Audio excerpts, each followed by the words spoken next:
The following is a presentation of The Day.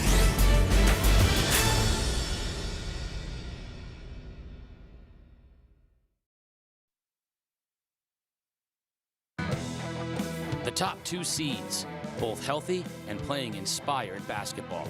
Neither lost in February, and they are combined 28-2 in their last 30 games. It has the makings of a classic. Windham, the number 2 seed, is led by the electrifying Travis Mingwell, a scoring machine who has lit up opponents all year. The Whippets like to press and run, and Coach Paul Martineau hopes to match the championship of the Windham girls a week ago. The dog days of winter practices are over, and the championship is here. Stonington has its own dynamic star, senior Dorian White. Versatile and tough, he scores, defends, passes, and leads. With the sharpshooting Nate Sear and everyone's All-American Sam Montalto, the Bears have a group of seniors who have dreamed of a championship for 4 years. Coach Jay Wozencroft knows that this is what they have worked for, the run at the sun. Who blinks first? Which team loses for the first time in over a month? We will find out. It's the ECC Boys Division II Basketball Championship between the Bears and the Whippets, live from the Mohegan Sun.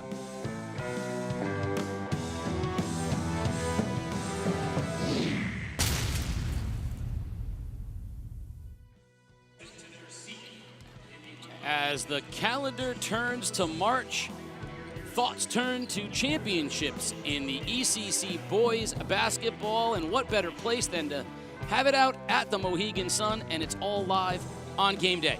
Game day is brought to you by Scient Federal Credit Union. Pave the way for your students' financial success with a MySci account from Scient. Open a high-yield MySci savings account today and help support a positive financial future for your student. Visit scientfcu.org to learn more.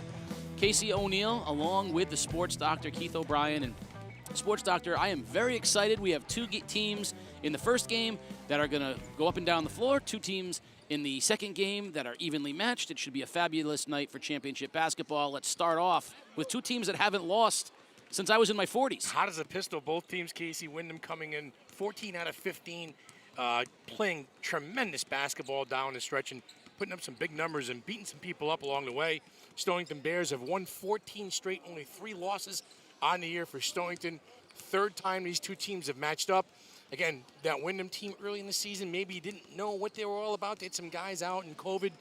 Stonington beat them up pretty good. The last game they played, Stonington went up to Windham and beat them at the buzzer. Yeah, the teams are 2 teams that took a while to kind of find their way from a health perspective. Stonington might have a little bit of an issue tonight. We'll hint at that in a moment. Yeah. But for Windham, Coach Paul Martineau said you got to throw out the first month of the season. He said, start with that Stonington buzzer beater and look at us since then, since we've been completely healthy. And they have the player that probably should be talked about and no one talks about. 27 points a game. Travis Mingwell, leading scorer in the league. The kid can absolutely light it up. And I talked with Sam Montalto of Stonington before the game. I said, how good is Mingwell? He's not bad. And he goes, oh, no, he's good. He's got unlimited range, Case. He can knock down the three-pointer. He can take it to the rim, too. And, I think that kind of helps Windham a little bit because not a lot of people talk about him, but Stonington sure knows about him. He's a fantastic scorer.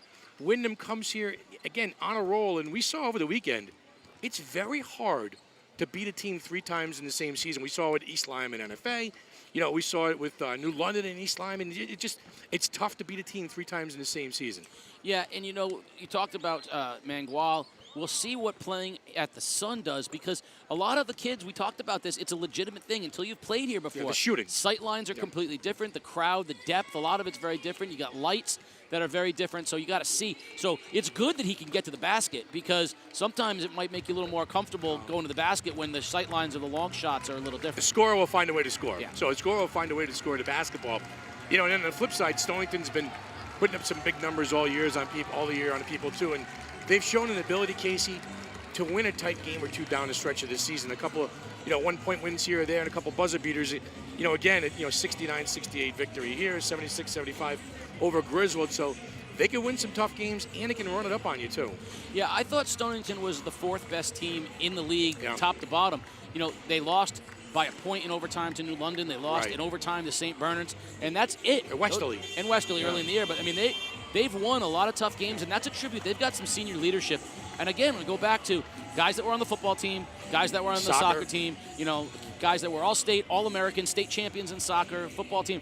Learning how to win really has helped them. A lot of seniors on this team as they head down the stretch. You carry it with you on the basketball court. And I was, you know, Sam Montalto's a fantastic kid. And she talked to him before the game, and he's having a lot of fun. And I think that's what he talks about. He talks about we just want to win.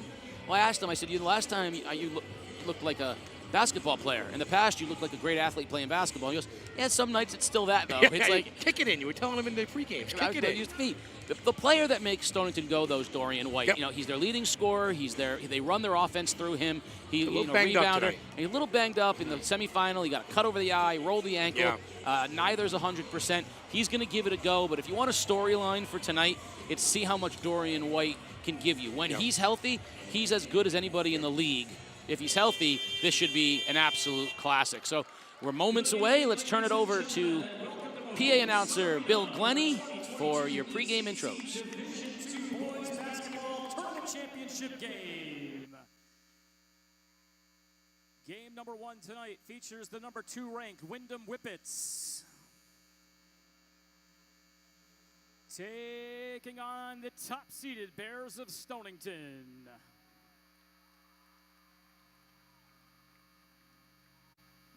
Before we meet tonight's starting lineup, I'd like to address your attention to the big board as we meet the players in tonight's game, brought to you by Game Day.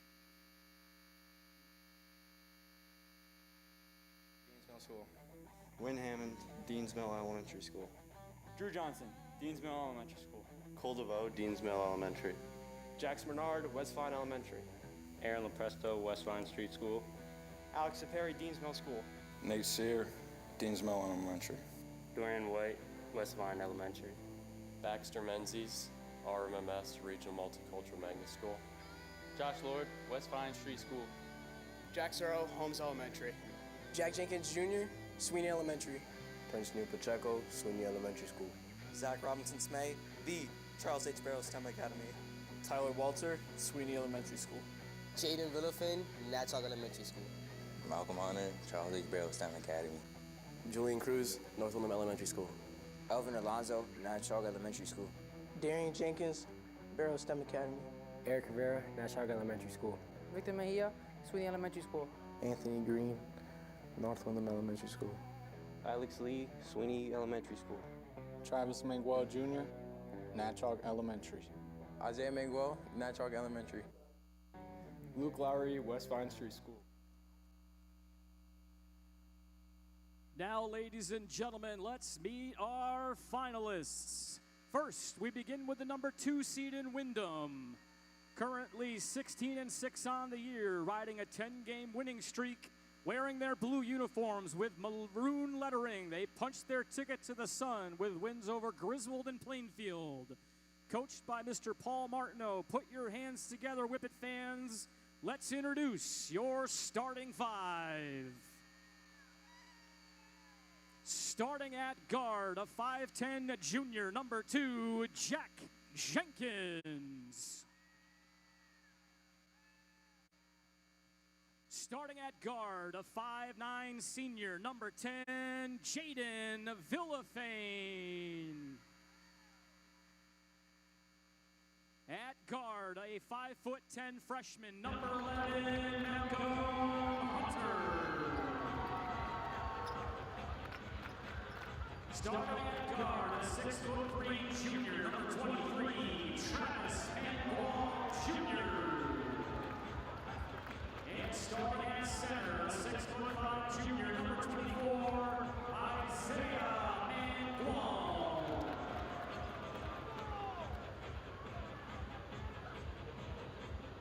This brings us to the top seed in Stonington.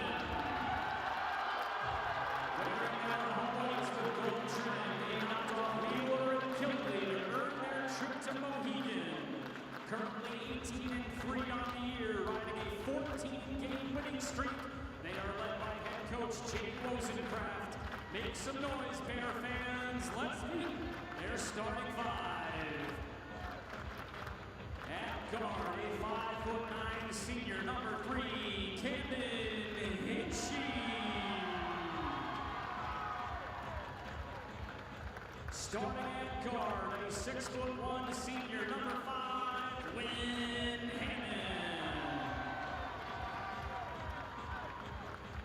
Starting at forward, a 6'5" senior, number 12, Sam Montalto.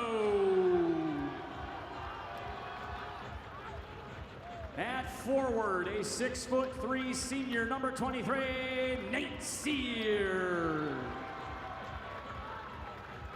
And starting at forward, a 6'1" senior, number 24, Dorian White. Your officials tonight, Mr. Tim Viveras, Mr. A.J. Janelli, and Mr. Greg Keith.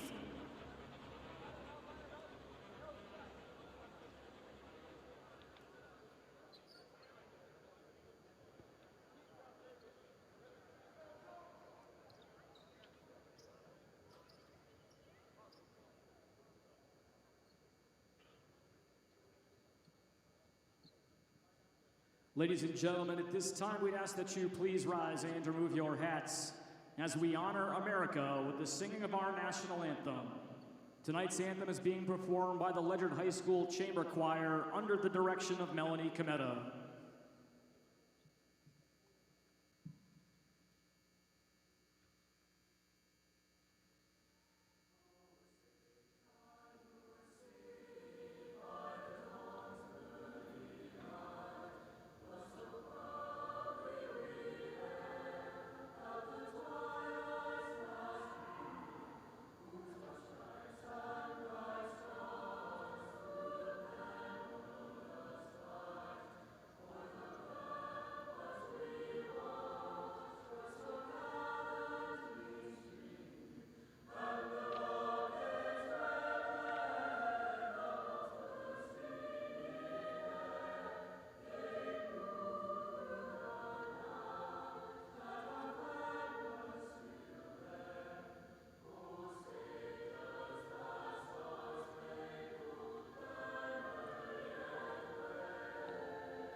Great job, the Ledyard Chamber Choir with their national anthem. And as we get ready to tip this one off, Sports Doctor, in a year that seems to have been dominated by freshmen and youth, Stonington starts 5 seniors. Yeah. To me, it's like the classic mid-major that comes into March Madness with all those seniors. Yeah. They are a group that have played together a long time. And as freshmen, Cole DeVoe, Sam Montalto, and Dorian White were dressing varsity. They have played on this floor in a loss to St. Bernard's. Lost to St. Bernard's. And you talk about the process of getting back, with COVID and a year missed and, a whole bunch of twists and turns. And this group wants to kind of finish the job that maybe they started 4 years ago. I think that was probably talked about by head coach Jay Wozencroft. It certainly was talked about by the kids. You know that. And somewhere Coach Luzzy is watching in right now and saying, you know what, this was a group that I got started, and he's very proud of where they are as seniors. And Jay Wozencroft has done a fabulous job. On the flip side, Windham, 3 juniors, a freshman, and a senior. And the freshman, Malcolm Hunter, I know a little bit about him, having watched him play. Big lights, big stage for a freshman. 5 seniors on the other side. Let's jump it up. Stonington. A.J. Janelli, Greg Keith, Tim Viveras, our officials tonight. Windham comes out in a little man-to-man pressure. And Sear will shoot it from anywhere for the Bears. Dump down Montalto in the high post. There they swing. Sear gives up on that one. That was unusual. Nice look. Stonington very patient. You got that 1-2-2 matchup zone for Windham early, and again, a tough cross-court pass. Other direction comes Hunter, and he passes it off now in the hands of Travis Mingwell Jr. Stonington in that 3-2 that we knew they were going to start off with. Montalto up top. Oh, yeah, he is the right person to be up top, isn't he? Long 3 to start the game. Side iron no good, but there's a nice rebound by Hunter. He kicks out. 3 no good by Jenkins. Rebound underneath. And Mingwell is going to go to the line to shoot 2, out hustling everybody for the rebound. Got Mingwell on the backside, long shots, long rebounds, Casey. Again, we talked about, a scorer knows how to score the basketball. Can't get the shot going on the outside, get in, mix it up a little bit, and you can find yourself at the line for 2. Well, I like against the 3, too. He wasn't going to get to the basket, so he said, I'm going to get one off early, see how I feel. And then he crashed, make himself available, come in and get something at the line. Give credit to the freshman, Malcolm Hunter, already. Steal on one end, rebound on the other side. That's a nice way to get yourself going as well. A big stage here, the first probably 3 or 4 minutes, a little feeling out process. And, and then after that, teams will kind of settle right in. Of course, stay tuned. 8 o'clock tonight, the tip-off of the Division I game, East Lyme and Waterford. Doing it for the first time here at the Connecticut Mohegan Sun. And 2 missed free throws from Villafane. And then the other way, from Mingwell. And the other way, we're going to get a turnover. And Windham will get the ball right back. Yep. Stonington, 2 trips on the offensive end, 2 turnovers.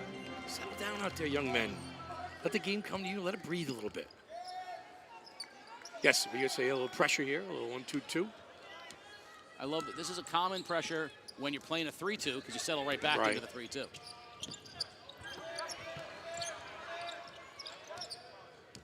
Back up top now, Villafane, back to Mingwell. I like the length of Stonington out here in this 3-2. But we've already seen you're going to have to rebound at it. High arcing 3, no good. Strong rebound by Hammond. Hammond will push. Montalto picks it up to Dorian White. Check White on that first step. See how his ankle's feeling a little bit. Here he cuts, and little touch pass to Hammond. Straightaway 3 from Hinchy. Good! Now, we saw Hinchy have a huge second half against New London High School in the beginning of the year, and he can knock down that triple with authority, son. Step up. Other direction. Nice job by Sear on the back end. Isaiah Mingwell. Cutting off that baseline. Isaiah Mingwell is a big kid. That's a big kid. 6'5" and plenty of them.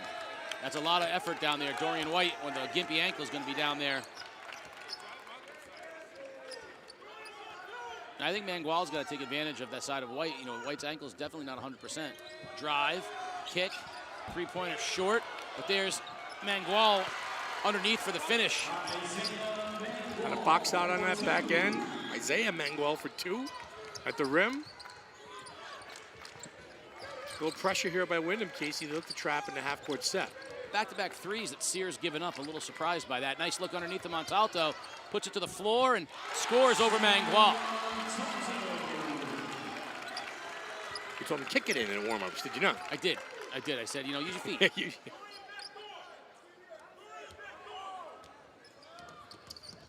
Pressure broken. Now Mingwell to the basket.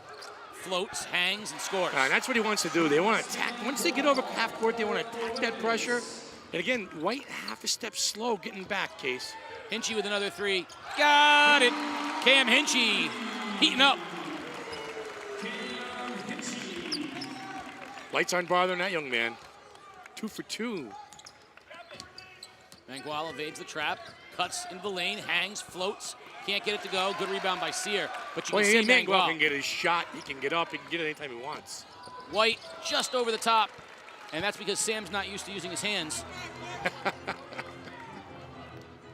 I was going to say useful or lovely on that pass to Montalto. Lovely.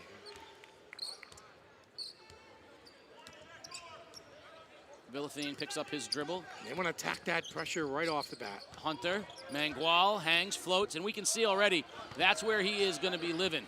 Mingwell is going to be living in the paint, gets his own rebound, he's going to be fouled weak side by White, but Mingwell is going to get to the rim whenever he wants to. He's got a step, doesn't he? He's got a step. He's got a quick first step, and he knows how to maneuver his body in the air, shifty in the air, and a good scorer. Well, you made the statement, scorers score. They figure it out. But there's a thing about scorers, and it's the case in all sports. And the reason why they're scorers is because it's not just that they're multifaceted, they just know how to do little things. For him, he just knows how to get the first step and angle his body. Yeah. And if that floater's going, I can see where he could rack up points and And his cousin picks up the rebound and knocks down the shot from the foul line.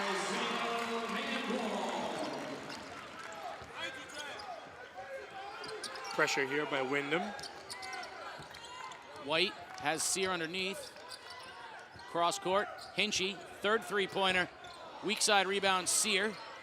He puts it down low, which is a mistake, but gets the rebound and can't get the soft touch to go. Mingwell rips down the rebound. Big boy rebound there for number 24, Isaiah Mingwell. And they're going to get the hands Mingwell every chance they can. Three-pointer is long from Hunter, and eventually Sear is going to come up with a rebound, and now Stonington wants to run. Long pass, Montalto, he gives it back to Hinchy. Wanted to shoot it, didn't he? He did, and instead he turns it over. Up ahead of everybody, layup good. Malcolm Hunter running the floor, the freshman. Your fourth turnover right now for Stonington. Turnovers killing them in the offensive half-court set. And hard to believe, Windham with a 1-point lead. White, jump stop, can't get it to go. Gets his own rebound, can't get it to go. Now Montalto will pick it back up. Long three, buried. Windham knocking down the triple.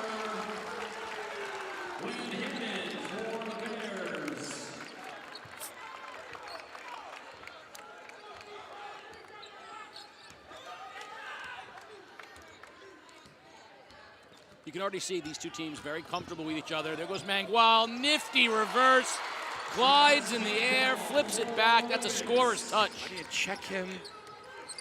Keep that first step in, in neutral. Quick trigger three, no good by Sear. Weak side, no good. Sear comes back in again, and he's going to get a blocking foul. And a bucket. That is hard to believe. I didn't think the ball went in. Yeah, hoop and the harm.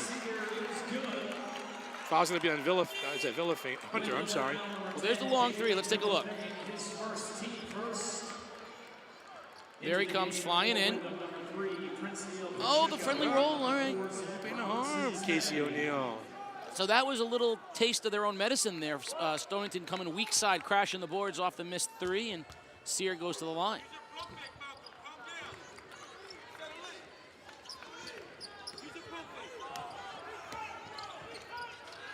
Another three from Hunter. That time, nothing but the bottom of the net. Dad's behind him, or settle down. And he settled down right there with a three. Montalto bulls his way in, and charge drawn by Mingwell. So I love it. We got a Windham dad behind us, and the Windham dad saying, "Malcolm, settle in. Yeah. Give him the pump fake." He said, "No pump fake. I'm just going to drain this three." Sub in the ball game for Stonington. We're going to get Luke Lowry into the game, replacing Hinchy, and I'll be curious to see if Stonington stays 3-2, if they go man, because we were told before that Lowry might get the assignment on Mingwell if they go man. Looks like they're going to stay 3-2, though. How much of that 3-2 is to help protect White a little bit in that zone if he's a little gimpy? I think it protects him. Doesn't have to work as hard on the defensive end. Yeah, hard to play man, with an ankle, especially if he's going to be trying to keep the larger Mingwell from the basket. And instead, just smooth, isn't he? Travis Mingwell just scores. Again, that quick first step, he's going to show it. Then he can go to his left, he can go to his right, and the soft touch. And Stonington has got to take care of the basketball. It's at their fifth or sixth turnover. They're hurting themselves right now. Dorian White that time showed off the quarterback skills and threw a bullet, but 5 turnovers. Yeah. Hard to believe they're right now down 3, and they haven't shown any real capability of keeping Mingwell from the basket. No. This 3-2 is certainly not keeping him away from the rim. He wants the screen. Dump down. That's a walk he got away with, but instead the basket by Isaiah Mingwell. He did. And a turnover in the other direction. Oh, it's like one of my shots, Casey O'Neill. Prince Neil Pacheco. Brick City, the ball will stay here. He pinned it, but right now, Windham with a 5-point lead, and Stonington a little unsettled offensively. Jay Wozencraft just looked at his team and said, settle down, calm down, we're okay. Jump ball off the pin, and that possession arrow favors Windham, so they have the ball in that 5-point lead. And a block by Montalto. Mingwell, though, got free. He's getting free to the basket whenever he wants. Got a bounce in his step, doesn't he? You remember the days. Nice dump down. Montalto stepped in, but ball comes loose. And big Mingwell, Isaiah, on the weak side rebound. He's a load.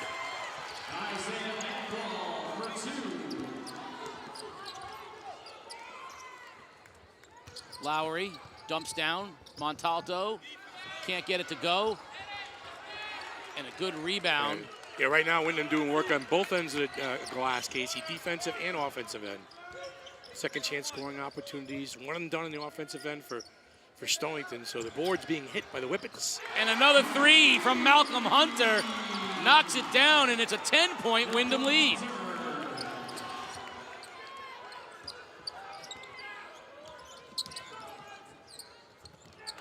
I think Jay Rosencroft needs a timeout here.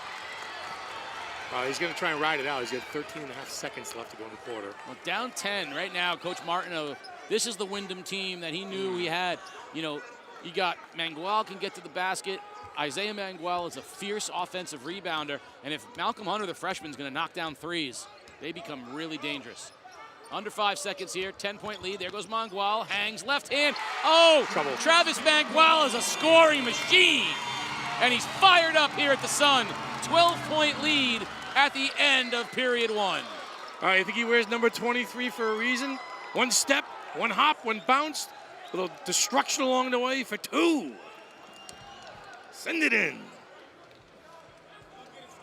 The scorers score, and Mingwell has taken this thing over. We're at the end of one period and a 12-point lead. Hard to believe, Sports Doctor. Stonington got out to a decent start, and all of a sudden, turnovers and score. Let's turn it over to Bill Glennie. Present Mr. Tom Cantone, Vice President of Sports and Entertainment at Mohegan Sun, with an official Eastern Connecticut Conference vest. On behalf of the EC, we would like to recognize and thank Tom for his continued commitment to giving back to the community and providing an opportunity for our league student athletes to compete in the world's greatest arena. Thank you. Presented to Tom Cantone. I get one of those. How do I get one of those? Become an important person here at the Mohegan Sun. There you go. You know, but we have to, we are very fortunate. The partnership of the Mohegan Sun and the ECC is one of the envies of the entire, state. Yeah, Tom is, a heck of a job here. It's just been a wonderful, wonderful marriage of the ECC and the Mohegan Sun in the last few years. And, you talk about the game, 25-13. Windham has done that on a 14-0 run. And Travis Mingwell Jr. wearing number 23 maybe for a reason. Look like another 23, out there. Somewhere along the line, a little Jordan-esque maybe. I'll tell you, he gets to the basket. He's We got subs coming in now, too. Both teams, some subs. Lowry kicks back to Hinchy.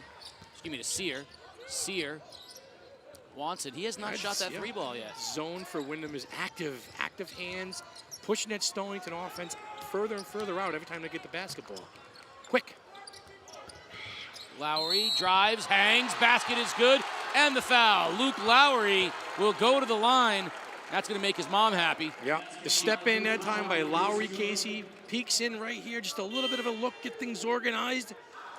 Gets the nick along the way and drops it for two. Stonington needs that desperately, but you could see how active Windham is on the defensive end. Hands everywhere, jumping past the lanes, ball pressure, harassing the whole 9 yards. Lowry's mom, Stacy, an old friend of mine, came down and said how nervous her son was in a good way, like pumped up, fired up.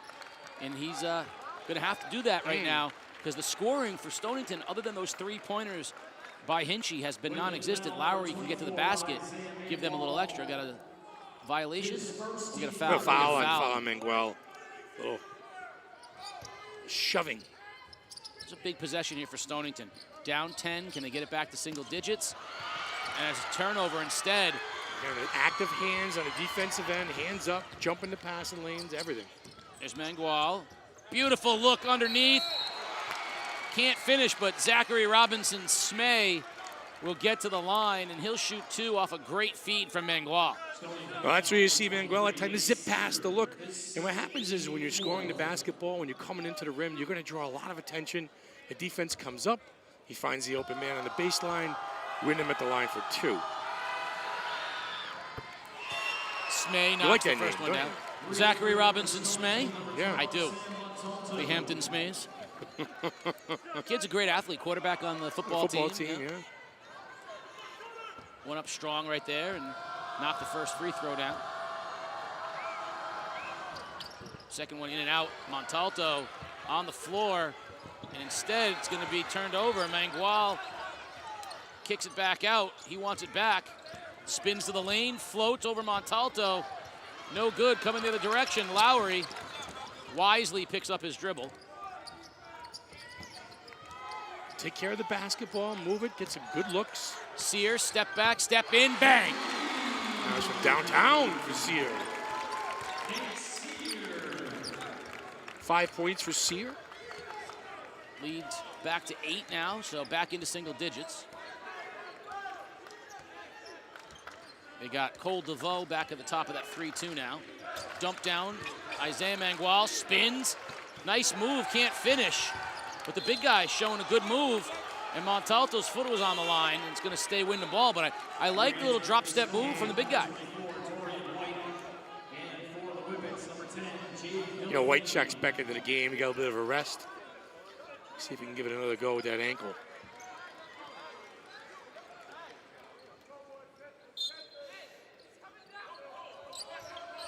Inbound. A little pressure on Mingwell, and he'll pass it back up top, Malcolm Hunter. Windham taking a little air out of the ball right here, surprising for them.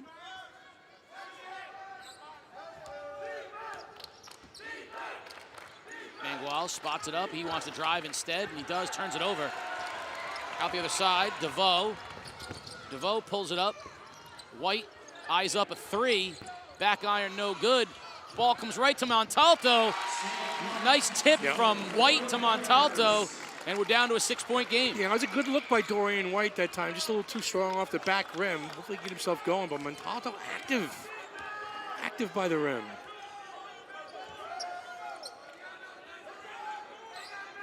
Mingwell calling out the offense.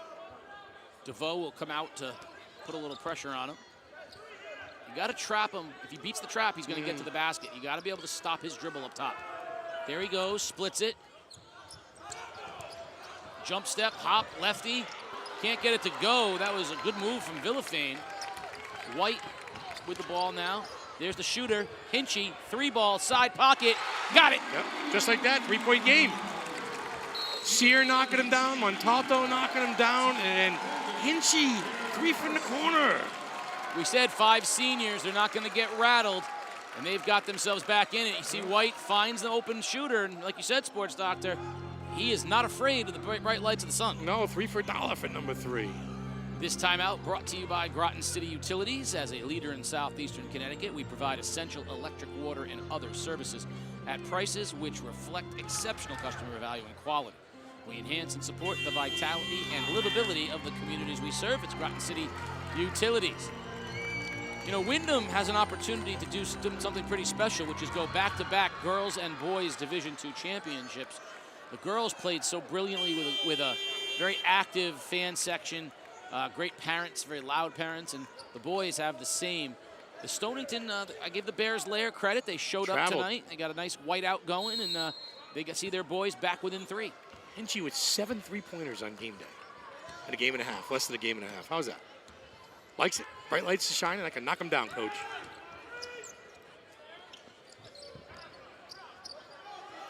Mingwell picks up the dribble and goes to Villafane. A little more active in the 3-2. There goes Mingwell. Kicks in the corner. Long 3 is going to be off. White's going to get the rebound. Hunter couldn't get it to go. And we're going to get a push foul. Yeah. It's a good call by Greg Keith.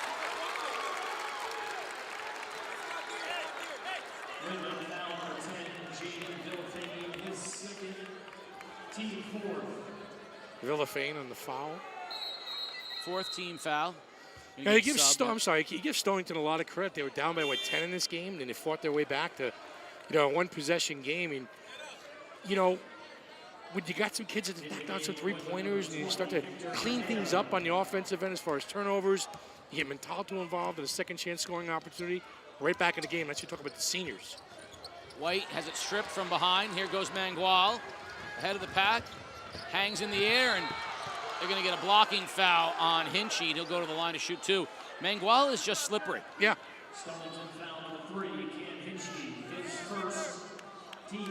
Best way to get the points, get to the line. Now Mingwell is he's 1 for 4 from the line. Yeah, I'm sorry. 1 for 4. I mean, as good a shooter as he is, scoring 1 for 5 from the line. That's like Shaq. Yeah. There you go, future Stonington basketball. 1 of 6, but he gets his own rebound, kicks it back out. Hard to believe there's Victor Mejia in the game for Villafane. Dump down, Mingwell hangs, can't get it to go, and White will tip it to himself. White, other direction, no, off the top of the rim, but look at Montalto, work, and goal! Sam Montalto cuts the lead to 1.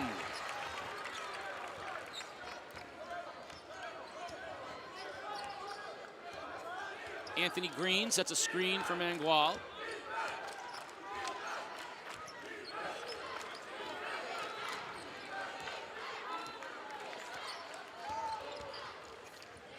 Pull up 3, back iron hard, and White with another rebound. Touchdown pass coming for Lowry. There it is. Mejia, nice job. Lowry hangs, and he'll go to the line. So great pass by White. Lowry did a nice job getting to the basket, and the foul from Mejia. And Stonington has a chance to take the lead from the free throw line. Down 10, we're all scratching our heads. Not so fast, Sports Doctor. Early in the game, I thought, wow, Stonington might blow them out. Then I went, wow, Windham might blow them out. And I think we may end up where we were the whole time. It was a seesaw game, yeah. I still don't know that Stonington has figured out how to keep Mejia, to keep Mingwell away from the basket. Yeah, I agree with that. He's a tough cover. You know, if Mingwell can settle himself a little bit, I think he's pressing a little too much on the offensive end. Now, I do think Stonington has a lot of different ways to score the basketball. I'm confident in them on the offensive side. Right. I still don't, I mean, the 3-2 is a nice thing, but I still see Mingwell get to the basket whenever he wants. So we'll have to see.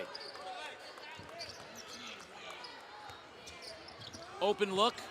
3 is going to be short from Hunter. And that's going to be off of White, off his nose. Tell you what, Dorian White's had a rough tournament. Cut over his eye, sprained his ankle. That took one down off the nose. Stonington has tied this game up on a 13-1 run. We saw a 14-0 run by Windham earlier, and a 13-1 run by the Bears.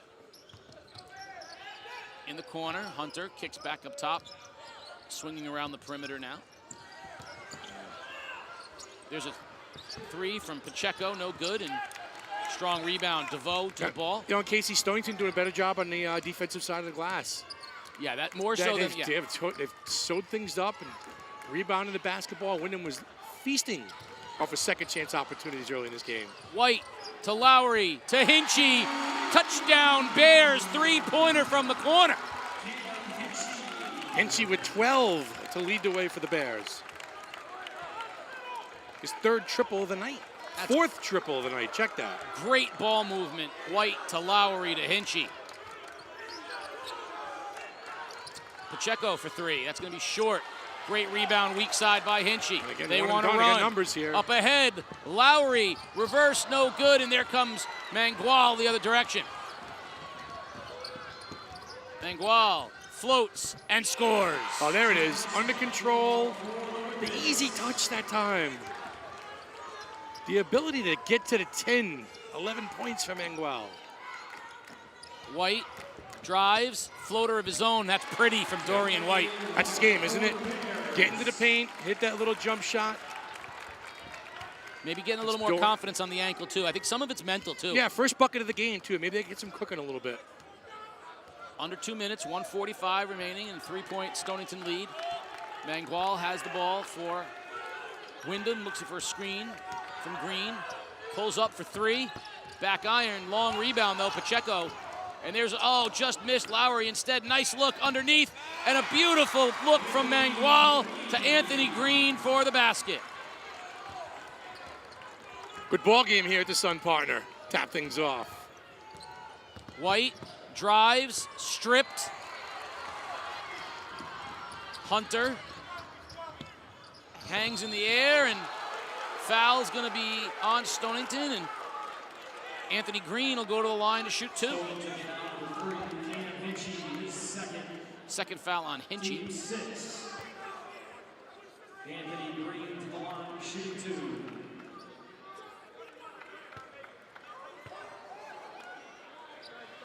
Anthony Green, the sophomore, Shoot a pair here for the Whippets. Both teams struggled from the line so far. And that continues. Nice, yeah. Those are foul shots. Freshman Julian Cruz into the ball game, and he'll replace fellow freshman Malcolm Hunter. You go to the line, it's supposed to be a free throw. Yeah, but those are foul shots. You're still trying to get that 4 years later. And we're tied up here, 31 all, and Wayne Hammond will check back in the game. Great minutes. Got to give good shout out to Cole DeVoe. They made that run Senior, when DeVoe came into the game, and so another senior. That was Sear on the bench too. They went on that big run. And they did it when DeVoe came in and took over the top spot of that 3-2 and really did a nice job. That toughness. So give credit Cole DeVoe. Tie ball game. White NBA 3, no good. And Hammond tipped it. White on the floor, out of the pack. Long pass, Green off his hands. Turnover with 46 and change.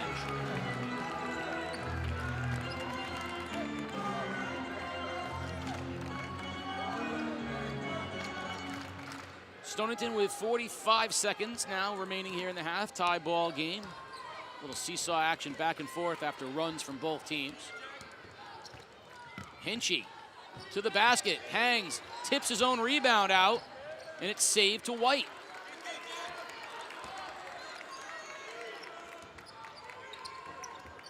Lowry zips, Hinchy, long three. That one's no good, and rebound comes down, and Mingwell ends up with it.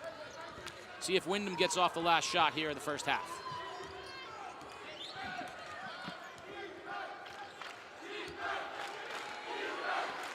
You know it's going to be Mingwell trying to get to the basket here.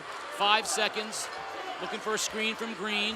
Drives, floats, hangs, no good. We are at halftime here at the Sun. 31 apiece between the Bears and the Whippets, and the Sports Doctor has Stonington coach Jay Wozencroft. Sports Doctor.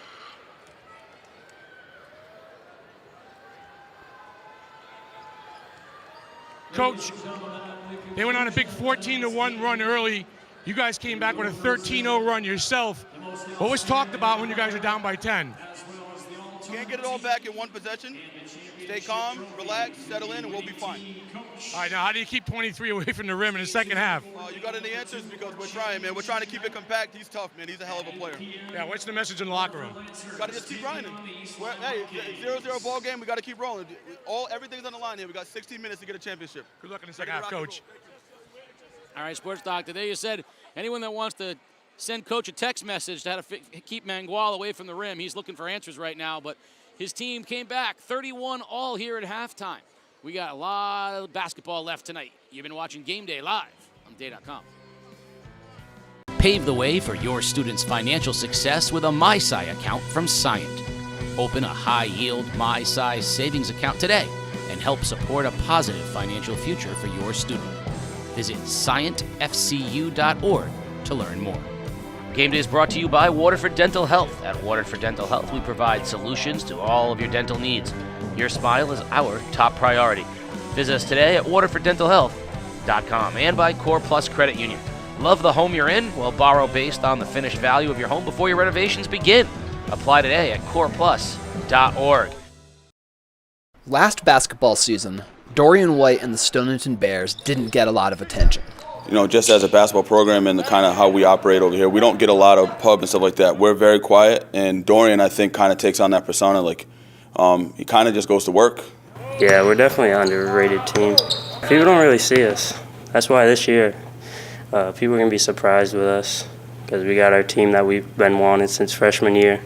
In the COVID-shortened season, league realignment forced the Bears to play a more difficult than usual schedule, going 2-10 against mostly bigger schools.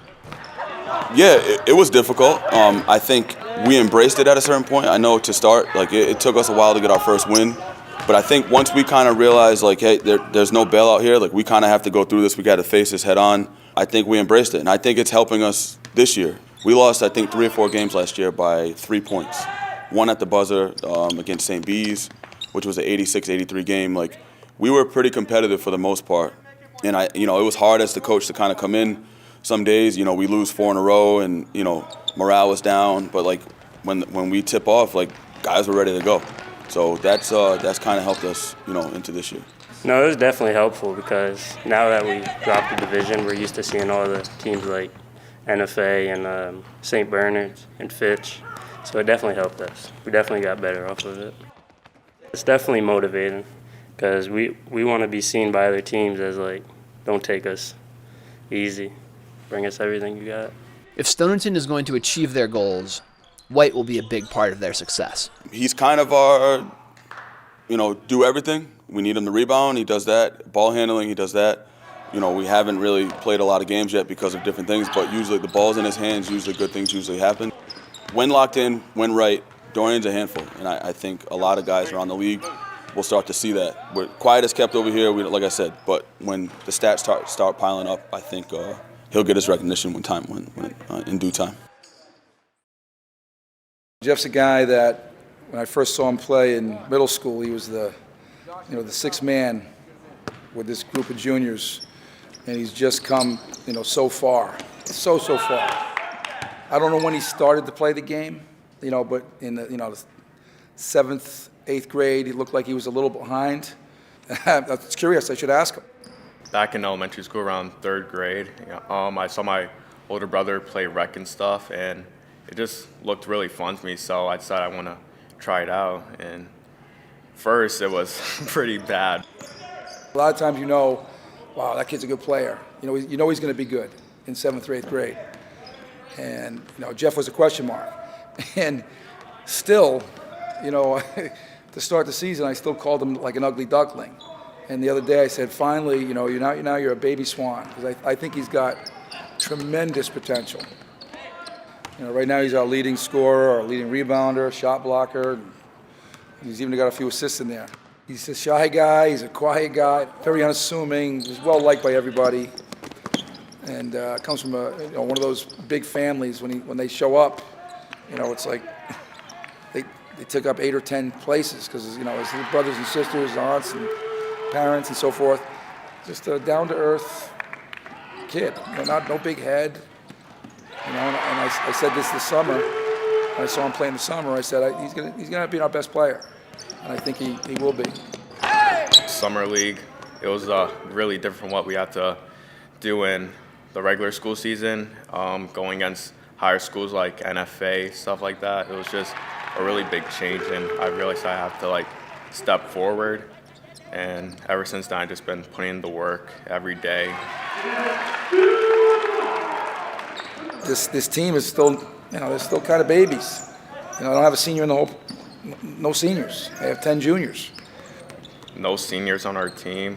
Really have no captain. We're all about even, and we're taking down schools that we never thought we could. So, yeah, we could be a really good team.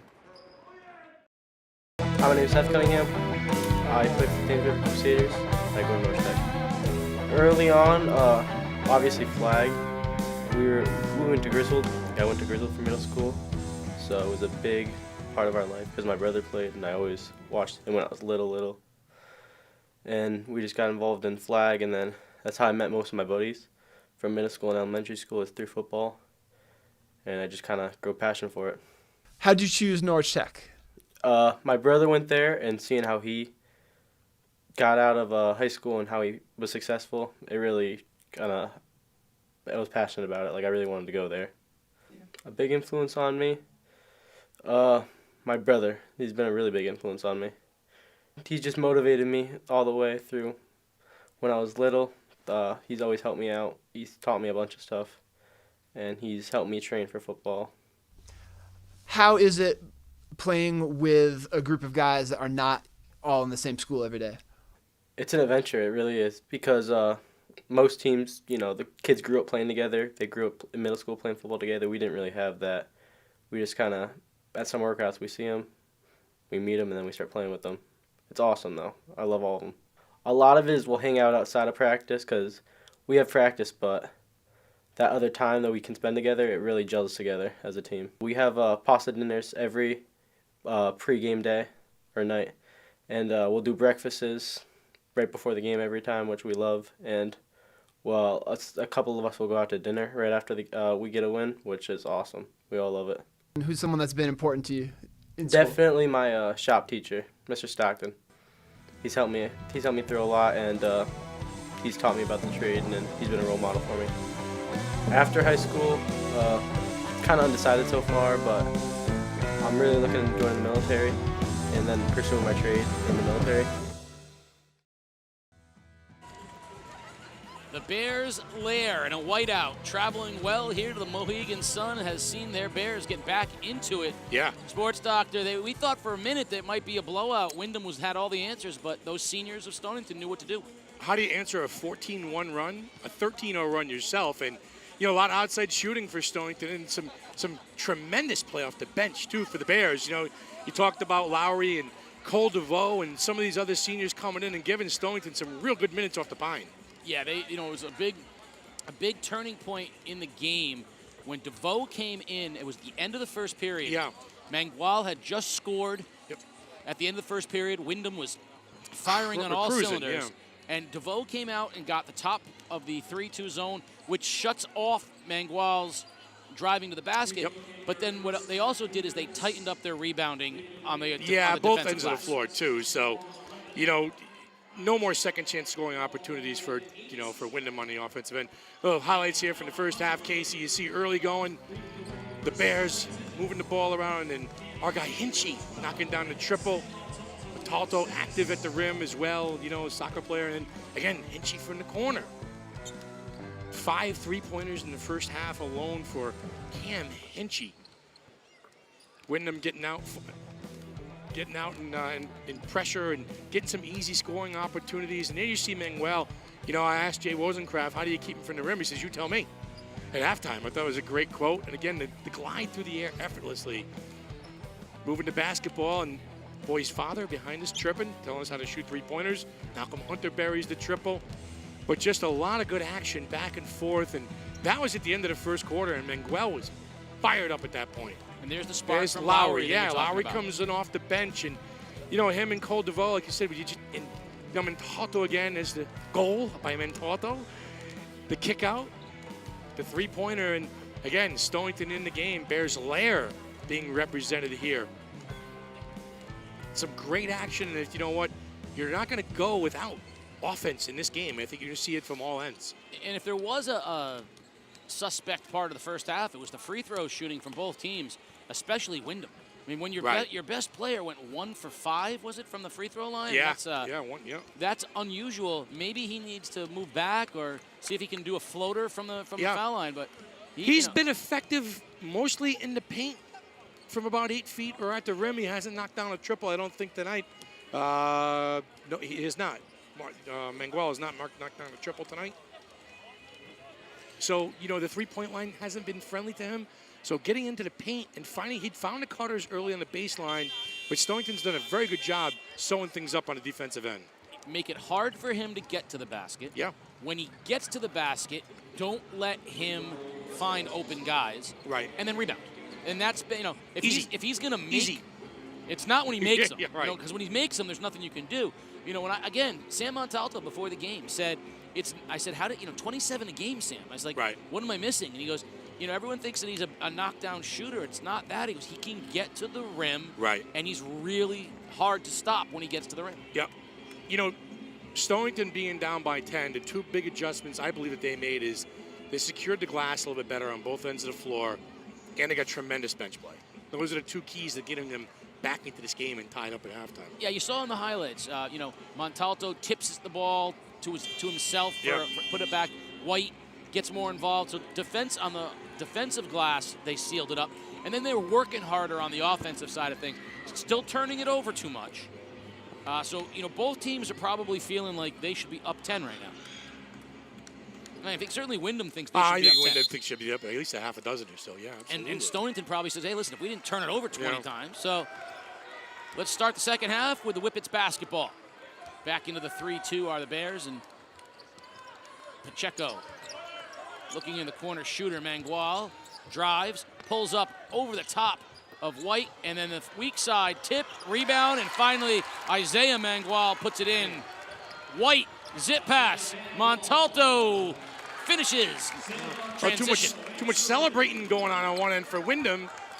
Montalto leaks out, and a touchdown pass. Well, you're at the top of the 3-2, so you're not going to rebound, right? No, So you get out and run.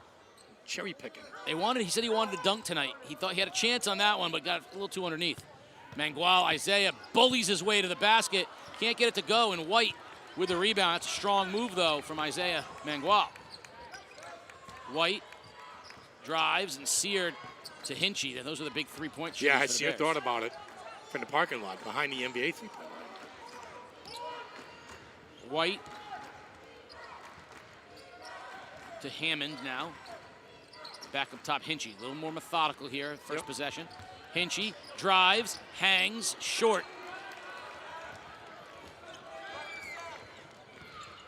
Travis, Mingwell glides, loses it. Picks it up, though, and a little too strong on the floor. Hinchy comes down with it. So opportunities there at the basket for both Mingwell. Is a little too strong. Sloppy. Hammond, no foul. Villafane pushing the other direction, and we'll get a foul on Montalto, who wants the foul on Hammond and isn't going to get it.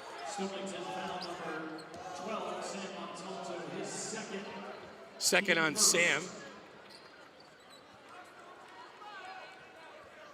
I see what Montalto's complaining about. He said, yeah, well, you got a bump on one end, but he fouled him. I mean, that's a good call. Right. Sam committed a foul, but Yeah. he was, he wanted to stop play because he still wanted the foul underneath on Hammond. Villafane picks it up. Now Pacheco goes to the baseline. Danger time. Mingwell will spin. He's very comfortable, by the way, going left hand left or right into the lane. So open look. Pacheco for three. Bang. Good clean look that time for Pacheco. Prince Not Neal Jenkins. Pacheco. That's Jack Jenkins. Jack Jenkins from the corner, yeah. Talto blocked from behind. Tip back to White, and that would be an incomplete pass from Dorian White.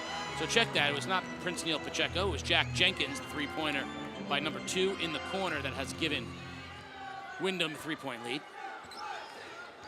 Dorian White showing off his arm. It's 60 yards. Except he needs the receiver. 60 feet. Needs the receiver to go underneath it. Yes, sir. Villafane and Mingwell up top. Villafane drives, gets a screen, now turns it over. Montalto ahead of the pack. He's going to be fouled by Villafane, and Sam Montalto will go to the line and shoot two. Well, you had visions of stuffing that one home. See Montalto here with the strip, and then a step. And then look at 1, 2, 3. Get to the line for two. Villafane his third foul. Jaden. We're going to get some subs in from the Windham Whippets here at the conclusion of this free throw from Montalto. My Sam goes from 0 to 60 in 2 steps, does he not? We saw it on the soccer field. You get him going downhill a little bit of rolling with a head of steam, he can cook. No, he definitely, he's 6'5". He can cook, yeah. 6'5". Those legs get moving pretty quick, so. Into the ball game, Robinson Smay, and then our first look at Elvin Alonso, junior guard. Montalto was off on the first one. He has one more, and that one he knocks down.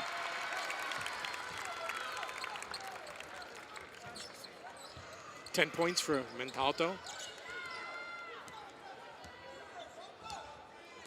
Montalto and Hinchy, the only 2 players in double figures for Stonington. Mingwell burned it off the step, but lost it as he was heading up. He had the burst.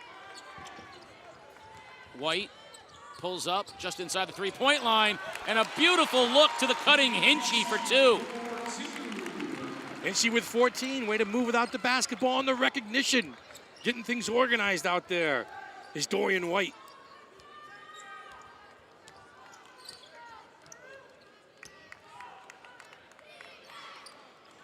Mingwell. Pace has kind of settled down here a little bit in the second half. Much more deliberate. Yeah. Wants to clear out a little bit. Maybe Windham doesn't like the running with Stonington. There goes Mingwell, pulls it up, kicks back out up top. Robinson Smay. Now Mingwell goes baseline. Shot by White, cutting off that baseline. Yeah, swinging it around the perimeter. Now Windham not finding the shot that they want. Smay with a three-pointer, short. White tips it to Hinchy. And Hinchy with a bad pass. And again, Stonington is its own worst enemy right now. Yep, turnovers, wasted trips. There's no reason for that, Cam. Just settle down a little bit. Relax. Julian Cruz, the freshman, back into the ball game for Windham.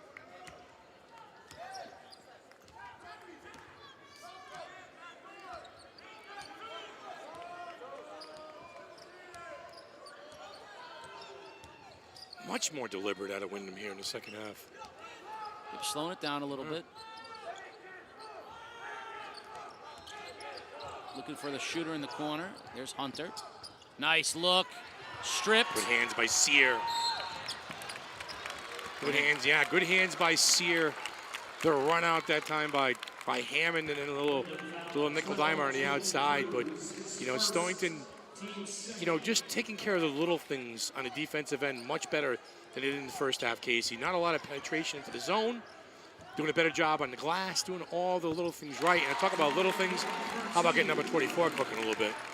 Yeah, White that time stepped in right inside the perimeter, just inside right where the elbow is, and that's a shot he can knock down all day.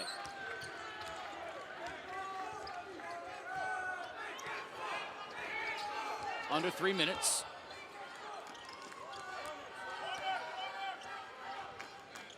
Mingwell spins, turns, and that one all the way around. We call that a toilet bowl. Flushes it, though. White, pull up, baseline. He was harassed. Good defense from Mingwell. Mingwell with some momentum. Smay with a three. That's going to be short. You know, and again, if you're having this deliberate offensive set where you're moving the basketball a little bit, kind of a bad shot right there by Smay. A little bit of a deep three, maybe early in the possession. Not everybody gets a chance to touch the basketball. I'm certainly not one to be critical of a coach, and so I'm not. I'm curious, though, what Coach Martineau didn't like about his offense, that he's gone more deliberate here in the second half. 30 points in the first half and only, 7 here in the second. Oh, look at the work. Sear. He'll go to the line and shoot two.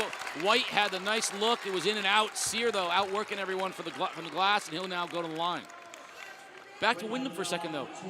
When Mingwell had a little head of steam in the first half, he was getting to the basket all he wanted. That will. And now it seems like they're slowing it down a little bit. I'm just curious what he saw that made him make that switch. 2 for Sear. First one is good.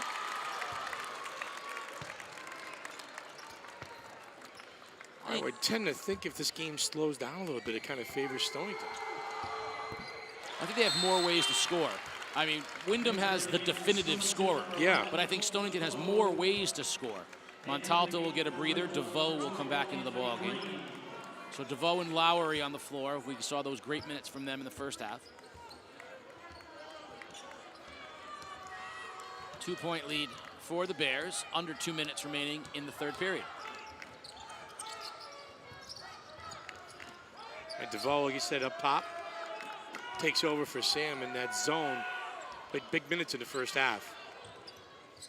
Lowry steps out on Mingwell, drives. That's a good job. Keeping him out of the paint. Pushing him out of that foul line, extended area. Frustrated a little bit. Yeah, they're shutting him off right here. They're jumping it earlier. They need that wing player. Dump down, kick out, and Mingwell, he turns it over, then stays in and out of bounds, and it stays Windham ball. Green was able to get his hands on it. But Stonington doing a much better job of bringing help defense over, keeping him out of the paint, no room to operate. Looks a little confused in the half-court set. Three-pointer is good. Big game Hunter. Malcolm knocks down the three.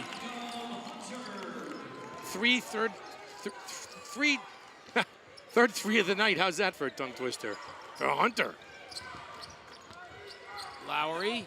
White tries to answer with a three. No good, but look at Sear working the offensive glass for the Bears. Just sear it. Just sear it. That's what you said to Michael Jordan's before the game. Just sear it. Just a touch. Long three for Mingwell. Short, back, and shooter's touch on top of it all. Ill-advised pass by White, coming the other direction now, 2-point lead. Mingwell, he feeds off the energy, and he's fired up, and it's a 4-point lead for the Whippets. Hinchy flies, hangs, can't score. A 5-0 run, 16 here by Mingwell. Big game Hunter, no good on the back three. Now Hinchy with 5 seconds remaining. One-on-one with Mingwell. Off Hinchy, out of bounds with 1-3, and Windham will have one final crack at it. Oh, he talked about the end of the quarters being huge junctures in the game. This could be one for Windham. Mingwell will launch it at the end of the period, and it's going to be off, but a 4-point lead for Windham going into the fourth period. You're watching Game Day live on theday.com. Pave the way for your students' financial success with a MySci account from Scient. Open a high-yield MySci savings account today and help support a positive financial future for your student. Visit scientfcu.org to learn more. Game Day is brought to you by Waterford Dental Health. At Waterford Dental Health, we provide solutions to all of your dental needs. Your smile is our top priority. Visit us today at waterforddentalhealth.com and by Core Plus Credit Union. Love the home you're in? Well, borrow based on the finished value of your home before your renovations begin. Apply today at coreplus.org. As we head into the fourth quarter, a little late run from the Windham Whippets, have them up 4 over Stonington, right when it looked like Stonington was going to kind of maybe take a little bit of control of the game. And here's the thing, Windham did it with the tempo, and Mingwell clearly feeds off of the energy. Yeah. So I don't know that it does anything for Windham when they slow it down. Hunter knocks down a 3. Mingwell uses every single possible inch of the rim to knock down the 3 and then takes one to the rim. So just like that, Windham finds himself up 4. I would let that kid, I would let it go. If I was the coach over there, I'd let it rip. And against Stonington, well, just have to take care of the basketball. Don't hurt yourselves. DeVoe will inbound. First possession of the fourth period will be for the Bears. And White will bring it up with Mingwell on him. Finds Montalto, harassed, double teamed, back out to White.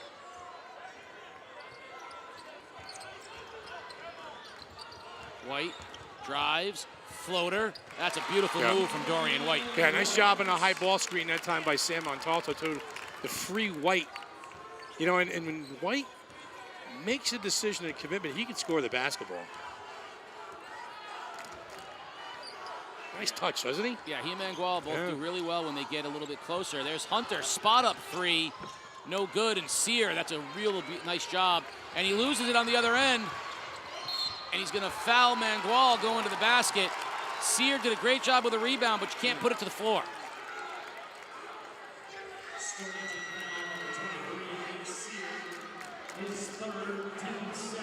Third foul on Sear and Mingwell. Isaiah will go to the line to shoot 2. I'm going to put a little bit of the blame on the guards of Stonington as well. You got to come, you got to see that they're backside pressuring Sear. You got to come get that ball.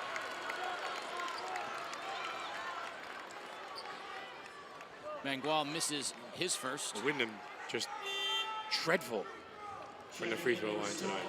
I think right now, if you know, Coach Martin's like, hey, if we made our free throws, we'd be up 10. And Stonington's going, if we didn't turn it over, we'd be up 10.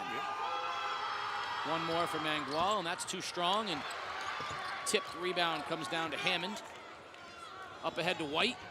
Cross court, Sear fakes the 3.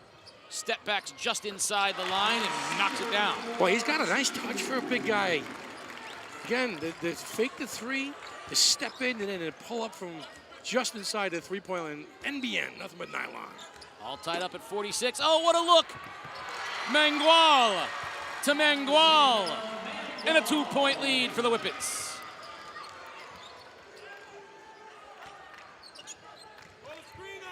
White off a screen, drives, jump step, left hand. Dorian White answering. How's that ankle? All adrenaline. 8 points now for White. He's going to be sore tomorrow regardless. I don't think he cares, right? Not if it's a championship. Open look 3. No good. Look at Mingwell. Offensive glass. Spin. Can't get it. Tipped. And White ends up with it for the Bears. Missed opportunity that time for Windham. They had 2 really good looks from Mingwell. White drives, kicks. Hinchy for 3. Got it. If you can. Timeout. Windham. Bears up 3. 5 3-pointers on the night for Cam Hinchy. How about the drive and the kick from the senior in the corner? Buries it. Nothing but nylon. This timeout is brought to you by Groton City Utilities. As a leader in southeastern Connecticut, we provide essential electric, water, and other services at prices which reflect exceptional customer value and quality. We enhance and support the vitality and livability of the communities we serve. Boy, just when you think Windham is taking control of the game, here come the Bears, Casey. Couple of 3-pointers. Little drive and to the hoop by White, and then White kind of kicks it out to Hinchy, and they got the lead, 51-48. I like the resolve of both teams in this game. How's that? I think that's a great point because these teams are throwing haymakers back and forth, but Sports Doctor, you call yourself a Red Sox fan. Sweet Caroline. Sweet Caroline right now has got Mike DeMoro with his head buried in his hands because an entire arena, not just any arena, the 8-time Arena of the Year, Mohegan Sun. Yes. Everyone's rocking out the Sweet Caroline right now. Remember when you used to feel like that right there, Sports Doctor? That's right. Remember when you got that excited about things? Oh, yeah. It's awesome. Travis Mingwell has been brilliant as advertised. Dorian White, injured ankle and all, has been brilliant as advertised. Cam Hinchy has been a game day revelation this year, shooting it like Larry Bird. Ray Allen. Yeah. Mingwell takes the 3, short, and a great rebound from Green. Green hangs, he can't score, and Hammond goes up strong. Careful of that basketball, don't bring it down, son. White, that ball was tipped, he was looking for a cutting Sear. Right now, as much as I love Dorian White's initiative, you gotta relax. 3-point lead and the ball. A 5-point lead would be exceptional. Right, Jay Wozencroft just said, easy now, easy Dorian. Sear drives, floats, can't get it to go, and a big, strong, weak side rebound. Anthony Green. There goes Mingwell all the way to the basket. Easy basket for the scorer. 18 for Mingwell. If Stonington could help themselves on the offensive end and back-to-back trips as a turnover there, but you know, how would Stonington operate with a 5 or 6 point lead in this game, huh? I don't know if we're going to find out. I don't think so. I think you're in for a wire job here. Mingwell scores and then right the other way. Turn it over, yeah, and then you turn the basketball over.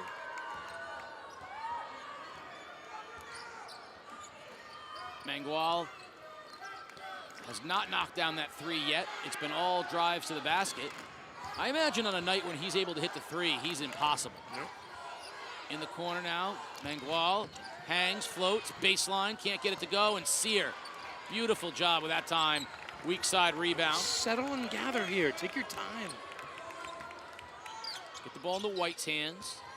White, long 3. Got it! Dorian White knocking it down from downtown. Yeah, he's the 4th Bear in double figures right now. He's got 11 points, and he is cooking.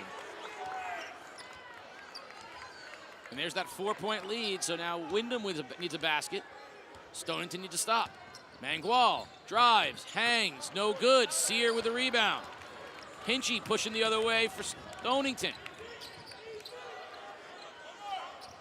Dump down to Montalto. Spins, hangs, floats.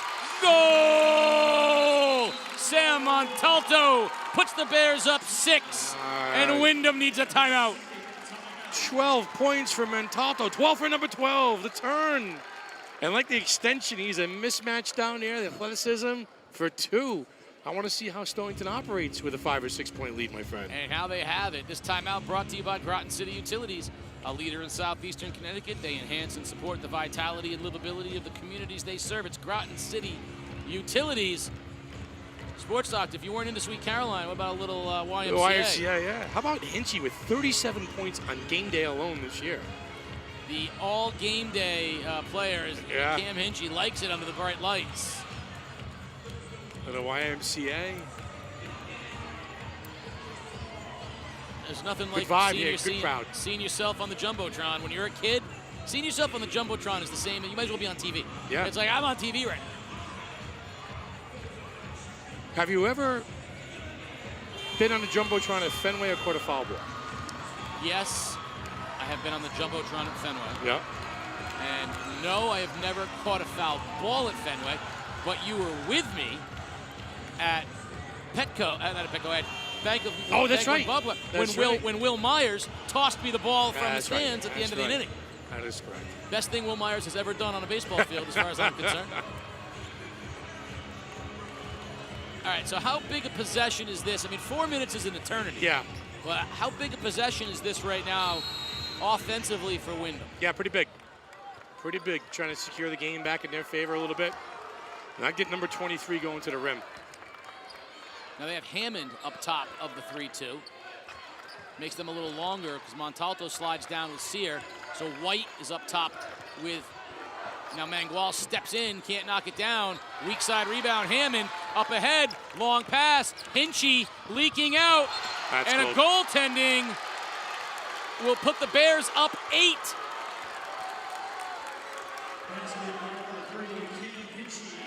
Hinchy with 19 points in this game. We talk about this.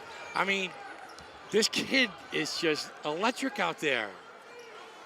It leaked out. I like this 3-2 right now with Hammond, White, and Hinchy up top. And it makes them bigger. Montalto and Sear down on the line for the rebounding. Oh, Montalto. Instead, White intercepts. Hinchy up ahead. He wanted to throw it down. Missed the layup. But Sear bails him out, and he'll go to the line and shoot 2. Hinchy's laughing. He thought he had a chance to dunk one, but his partner bailed him out. That coach is laughing at him, too, and shook his hand for that one. He said, nice job, son.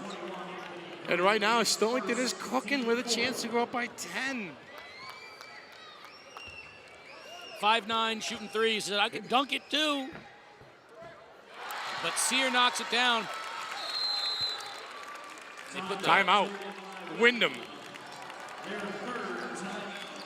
And I believe they just gave that point to Windham on the scoreboard, and it should have gone to Stonington. It should be 59-50, not 58-51. So they got to make that fix. We'll keep it here during this timeout and talk a little bit about, now it's a 9-point lead and you're at the line. I mean, can you even fathom Windham being down 10? 17-4 run? You know, this is the third biggest run of the game, right? These games are game of runs. You know, and does Windham have a chance that they have enough time, you know, to climb their way? If they're down 10, how many possessions? You know, it's. There's only one way. Stonington, which likes to turn it over. Stonington. Yeah, so he'll have to. Yeah. Now that means you're gonna have to. So you're gonna have to knock down a couple threes, and you're gonna have to pressure and get a couple turnovers. But it's possible. Good basketball game, huh? It's just the first one. Yeah, got another one. 8 o'clock, Waterford, East Lyme. First time ever for these two schools at the Sun after all the brilliant years of Dev and Mikey and Liam and Luke and JJ and those great East Lyme and Waterford teams. And now instead we got them here at the Sun, 8 o'clock tonight. One more for Sear. That one's short and rolls in. Shooter's touch, and Bears have a 10-point lead. That's incredible to say that. Wasn't it like 30 seconds ago they were down 4?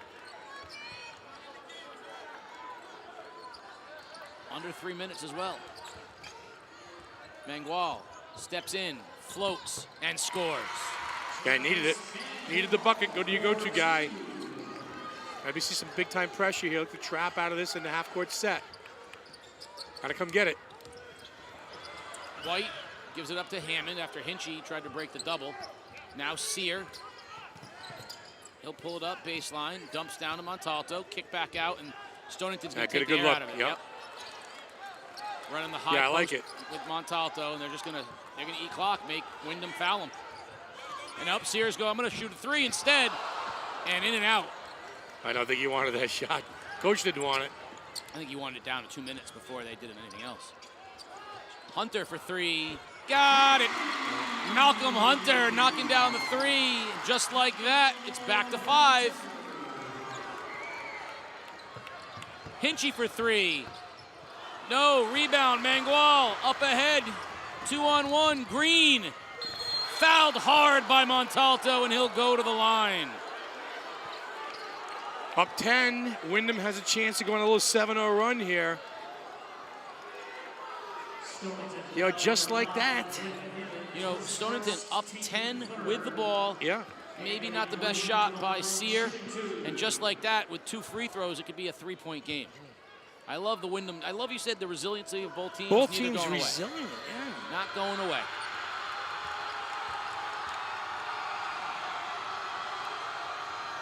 When Sear took that shot, I said I think Coach Wozencroft wanted it down around 2 minutes. Yeah. We're only at 1:53, and it's going to be a 1-possession game.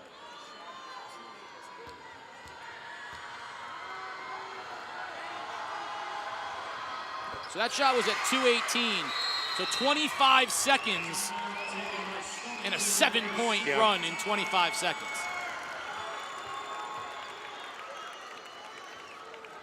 Now, timeout, full timeout. Windham has cut it to a 1-possession game, and now you got to go back the other way. If you're Stonington, you can't look to take the air out of the ball. Now you got to try to score the basketball.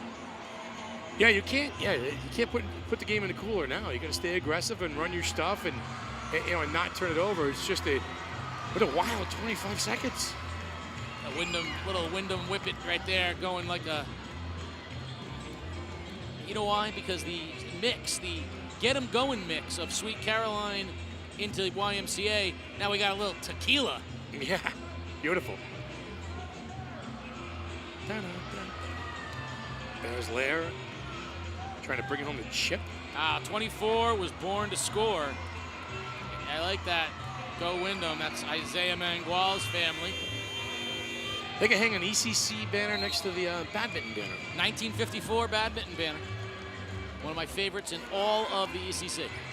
As much as I love listen, that's a segment I would love to do someday for game day. Some of the banners on the walls, because there's one at Killingly that you have to read 5 or 6 times. When you score 1,000 points, it's a big deal. You go on the wall, right? Yeah. What about when you score almost 4,000 points?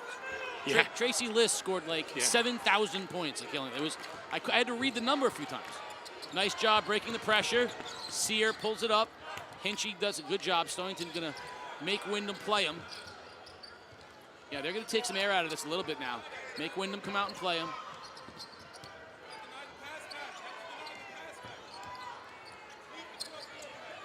White. Hammond inside Montalto to Hinchy. That's well done.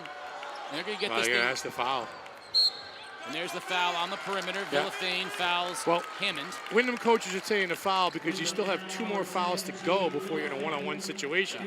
Stonington can play keep away for a minute 30. Again, this is why you need a shot clock in high school basketball, but don't get me going on that. Nice job. Hammond has the basketball now. Yeah, and they got a foul. Yeah, they're gonna have to chase down Hinchy. Back to Hammond and over to White. This is a much better job by Stonington. They got it down to 104. And now next foul. You'll be putting somebody at the line on the next foul. So Stonington's got to try to get 4 more. If they can get 4 more, that's the goal. They want to get 4 more seconds off the clock before they go to the line. Yeah. Windham wants to keep it on this side of 1. Prince Neil Pacheco checks into the ball game for Windham. Some fouls to give off the bench for Windham. If they can come up with a steal, that'd be huge, but instead White gets it to Hammond and over in the corner to Sear, but they're going to get the foul first, so Hammond will go to shoot 1-on-1. And I don't know who the best. I think there's 5 really good free throw shooters on the floor right now for I would keep the ball out of Montalto's hands. Montalto, not a bad free throw shooter at all, though. Saw Sear. So Arnie De La Rosa talking with Jay Wozencroft. They're saying, how can we keep this thing? And that's how. That's a two-possession game, yeah. Knock down your free throws. But, you know, back in the New London Legion days, Jim O'Neill used to turn before every inning to Henry Cormier and say, you know, say they had a 3-run lead. Can we get 3 outs before they get 3 runs? Yeah, that's. And one time in a championship, they were up 20 runs on Willimantic and said, can we get 3 outs before they score 18 runs? But that's right now what Stonington's doing. How can we get a minute off the clock with a 4-point lead? Mingwell drives, hangs, floats. The big-time shot, huh? Floating and scoring. Yeah. It is the Travis Mingwell recipe for success. Get to the lane and hit a floater. And he's got 22 to lead the way. He takes the bump, the rise up, the body movement the other way, moving to his left, shoots back to his right. 22 points to lead all scorers in tonight's game. So now with a 2-point lead, Stonington needs to inbound it first. Yeah. Break the pressure. If you're Windham, you don't have to rush to foul. You can continue to try to create a turnover. Possession arrow favors Windham, so a tie-up helps you. So if you're Windham right now, I wouldn't foul right away. You still got 46 seconds, and you're only down 2.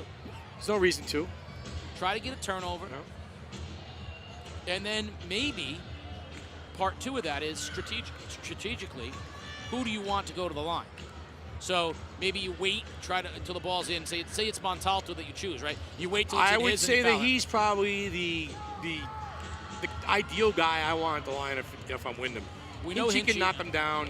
You know, Sear can knock him down. You know, White's got a nice little touch from the line too. So, but again, still in this 1 possession game, Casey, you're still in a 1-on-1 situation as well. Yeah, you don't want to let it go too long because then you could find yourself down 4, needing multiple possessions. But I'd say with 46 seconds left, try to trap till about 20. 25 maybe. Yeah. You know, give yourself a little time. Right.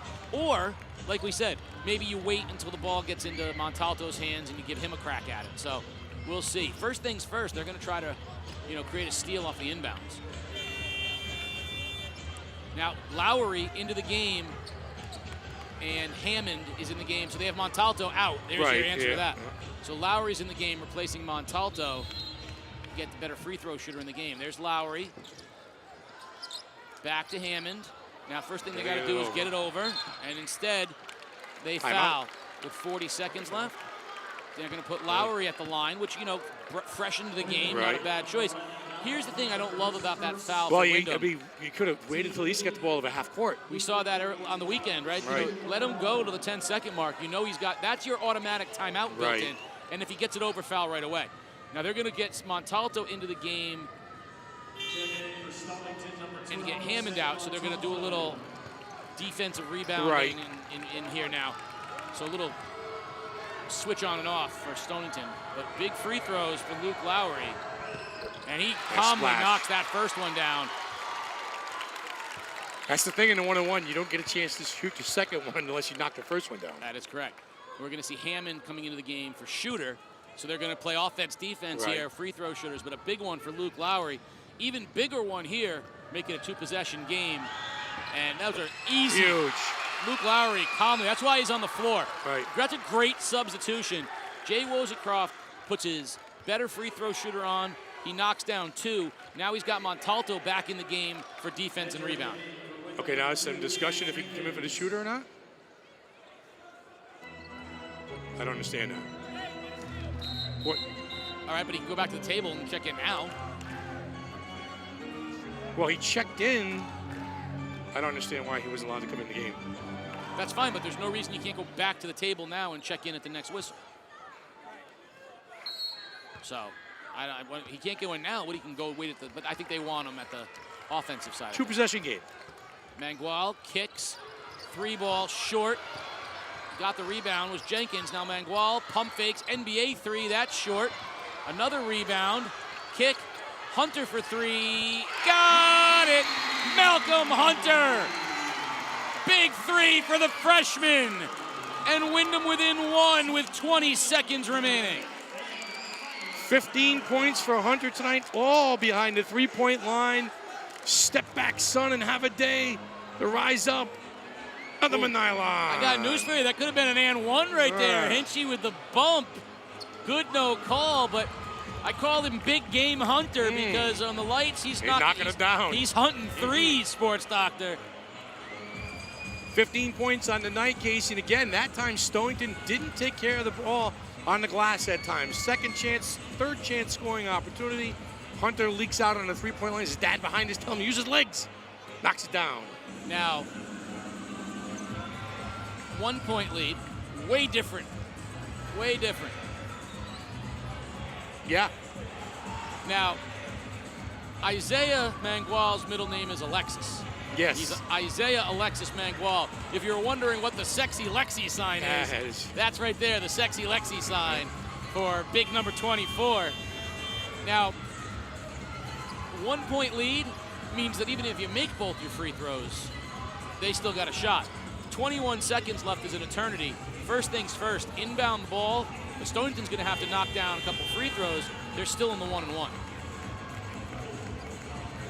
Will they try to hit a home run with Lowry? He's in the 1-4. And they get to White. He's fouled immediately. 20 seconds remaining. Dorian White, he'll go to the line, and he'll shoot 1-and-1. Yeah, last foul for the 1-on-1 situation. Casey, look at the clock, too. Stonington only has 3 team fouls, so if they actually find themselves down, that's a great point, and need to put Windham at the line to get the ball back, they're not going to be able to do it. No, they won't have. They won't be able to do it. That's a great point. They will not. We saw that again this weekend, but they really won't have the time to do it. It's happened a couple different times in this tournament. I'm not sure you could foul 4 times. No. In a game that quickly. Right. Now White needs to make them both. I think then you have to find Hunter. Mangwal's not. He wants to get to into the lane, so White needs to knock them both down. First one, true. And Stonington knocking down the free throws down the stretch of this game. Lowry with a couple of clutch ones, and White here. Now listen, if he misses this, Windham's going to go to Mangwal in the lane. They're going to try to hit a 2.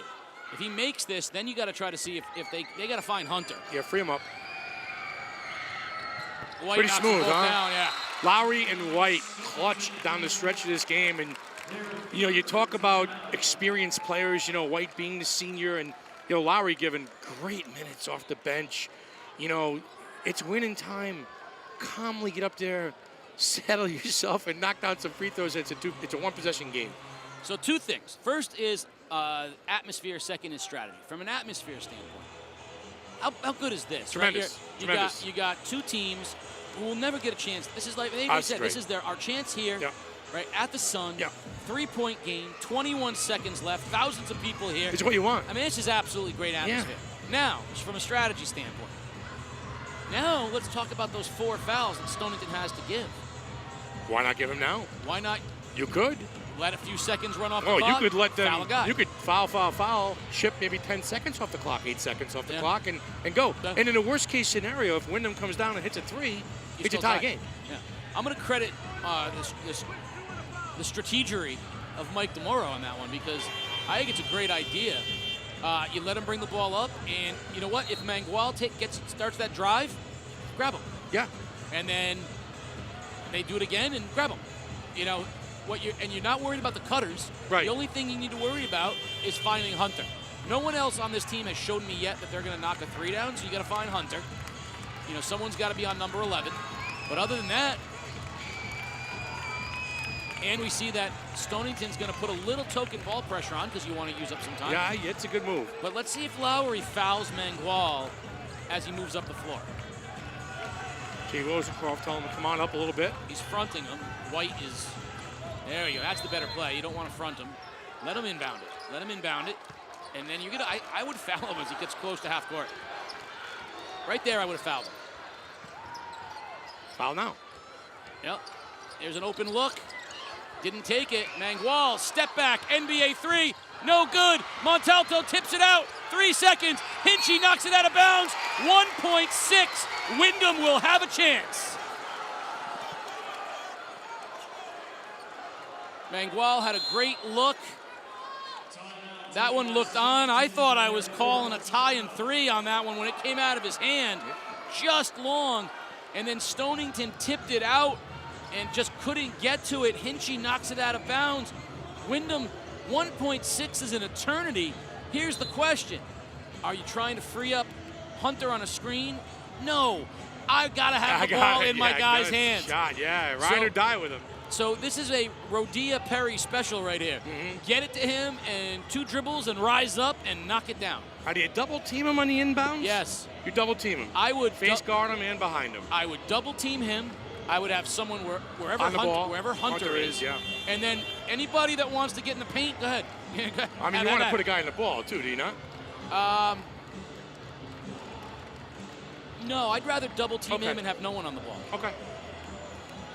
They're going to make it awfully hard for number 23 to catch his inbound pass. I'm going to put somebody on. I'm going to put 2 guys on him, and I'm going to put Hunter. But now, Hunter's lining up down on the far block. You could watch him coming off of a high screen here, maybe. Now, Windham catch and shoot. Windham, they are going to put Hinchy on the ball. Windham has the responsibility of Mingwell.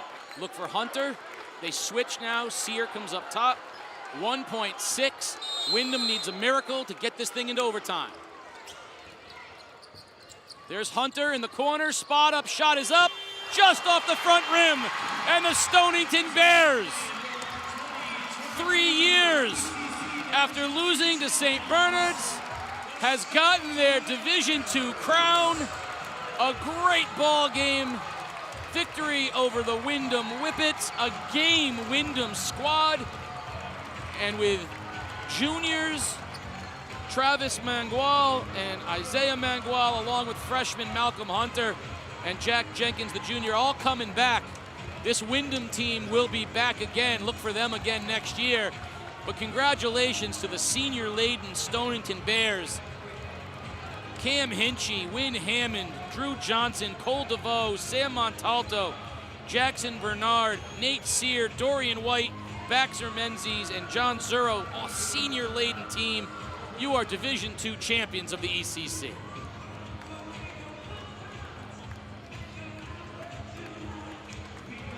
As always, there will be the all-tournament team and the presentation of the championship trophy to Coach Jay Wozencroft. The sports doctor will have Coach Wozencroft and the Waterford Dental Health Player of the Game. First, your all-tournament team. First, representing Windham, Travis Mingwell.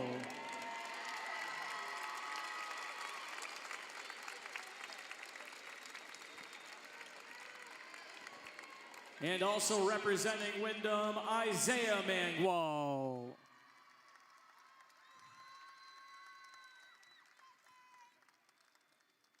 From Stonington, Dorian White.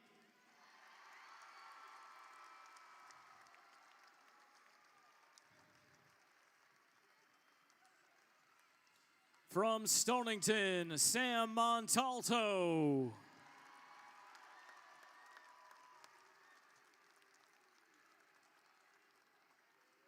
And your 2022 Most Outstanding Player, Cam Hinchy.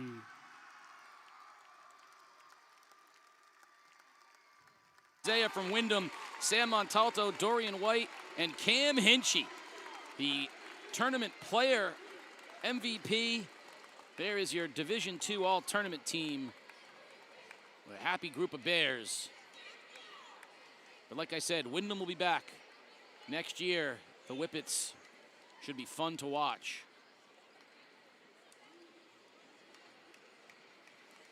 And, you know, ranked 8th in Division 5. I think Windham can make some noise in Division 5 in the state tournament. They're going to be up against the 1 seed in the quarters. But this Windham team, I think they're going to be problems. I like Windham can make a run. Stonington. Stonington head coach Jay Wozencroft with the ECC championship flag. Stonington's going to have a slightly tougher run in D3, but number 6 seed, and they might have New London in round 2. Congratulations, though, Jay Wozencroft, Arnie De La Rosa, and the Stonington Bears. And there's Jay Wozencroft's son. Way to dress up for the event, young man. And as someone who has celebrated with his father and his son, Carter Wozencroft and his dad, that's a memory you're going to remember forever. So something about fathers and sons, and that's a good one right there. Bears Lair. You showed up, you stood up, and now you're champions of Division II.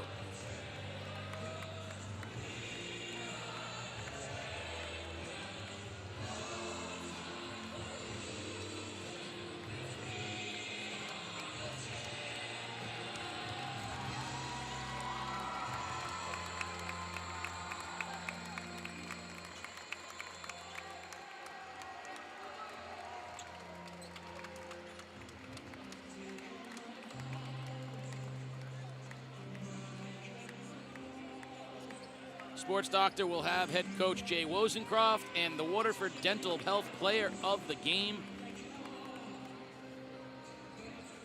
Sports Doctor, some happy Bears. They are the champions of D2 with head coach Jay Wozencroft and Cam Hinchy. All right, Coach. Coach, first of all, in a game of runs, the run you guys made down the stretch and take a 10-point lead and to hang on. Talk about that period in the game. My guys are tough. They battle. We've been battle tested all year. We got buckets when we needed them, offensive rebounds when we needed them, big shots when we needed them, and that's how we've been all year. And the free throw line too. You've had, Lowry stepped up. Some big guys stepped up and made some free throws down the stretch of this game.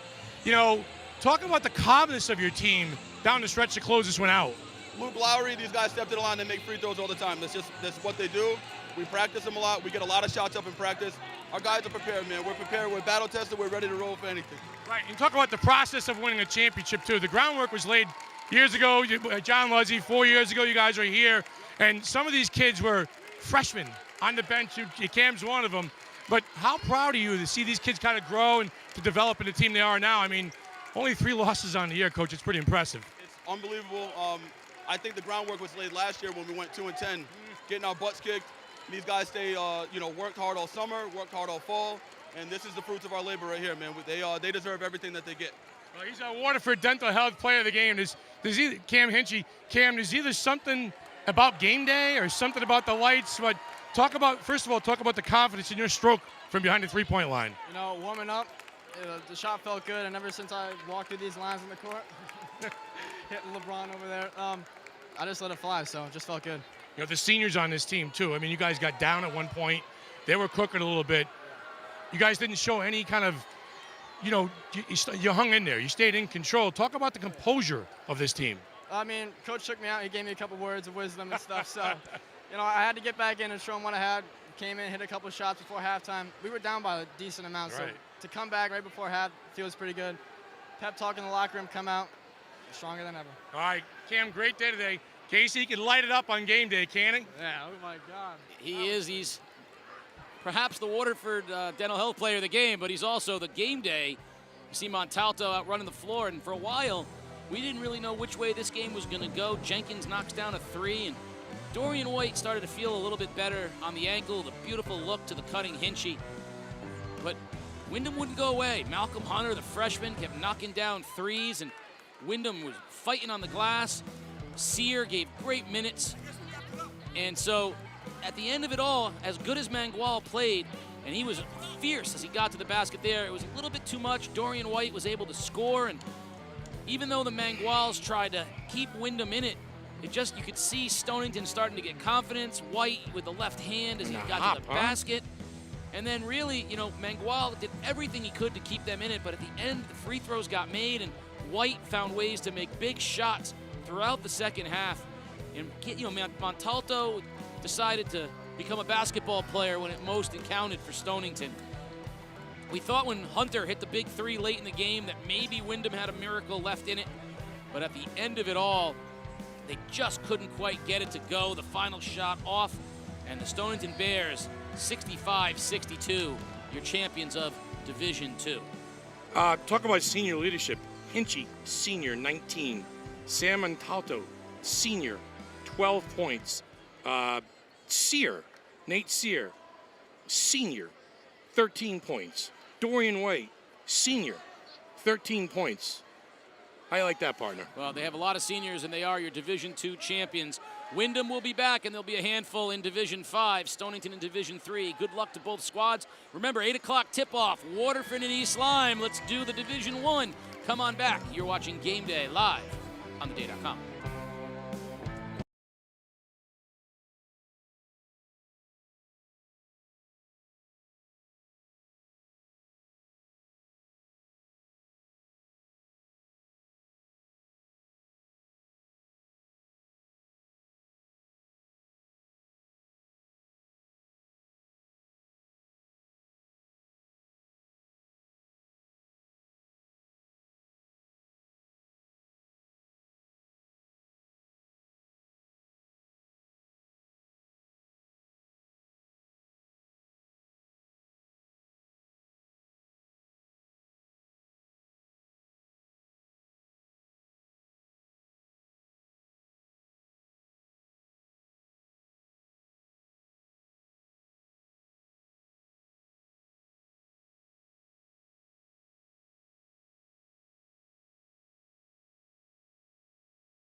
The following is a presentation of The Day.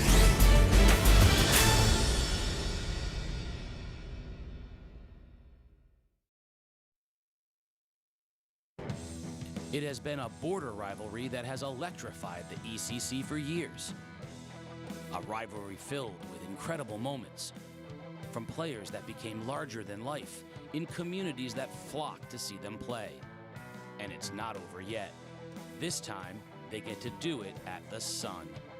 East Lyme entered the ECC tournament playing great basketball, but to get to the final, they would need to beat NFA and New London, giants of the conference. Everything Jeff Bernardi touched turned to gold, and the Vikings punched their ticket behind the emergence of Gavin O'Brien and Owen Elmer. When Riley Walsh is hot, this team is scary, and they fiercely refuse to lose. Waterford, the number 4 seed, beat top team St. Bernard's, who had handled them easily during the year and came back from an 8-point halftime deficit to do it. Jordan Elsey lit up the X, and Sean O'Connell brought the toughness of the oak. Bill Bassett pulled every string, and his team responded. For two teams that have created enduring memories, they have never done it under the hot lights of the sun. Now they will. It's the ECC Division I Boys Basketball Championship between the Lancers and the Vikings, live from the Mohegan Sun.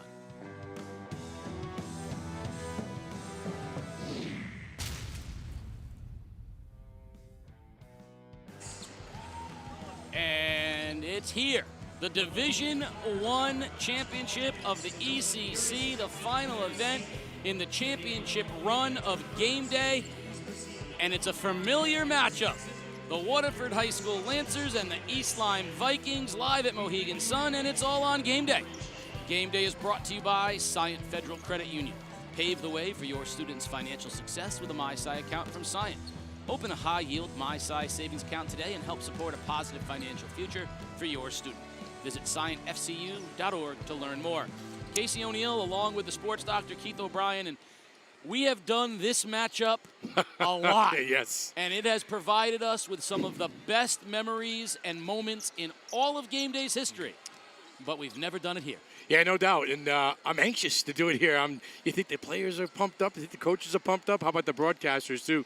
Casey, who says this game is 4 or 5 years too late? I say bring it on right now. A couple of surprise teams slipping by some real good teams, but maybe the surprise teams are a little better than we thought.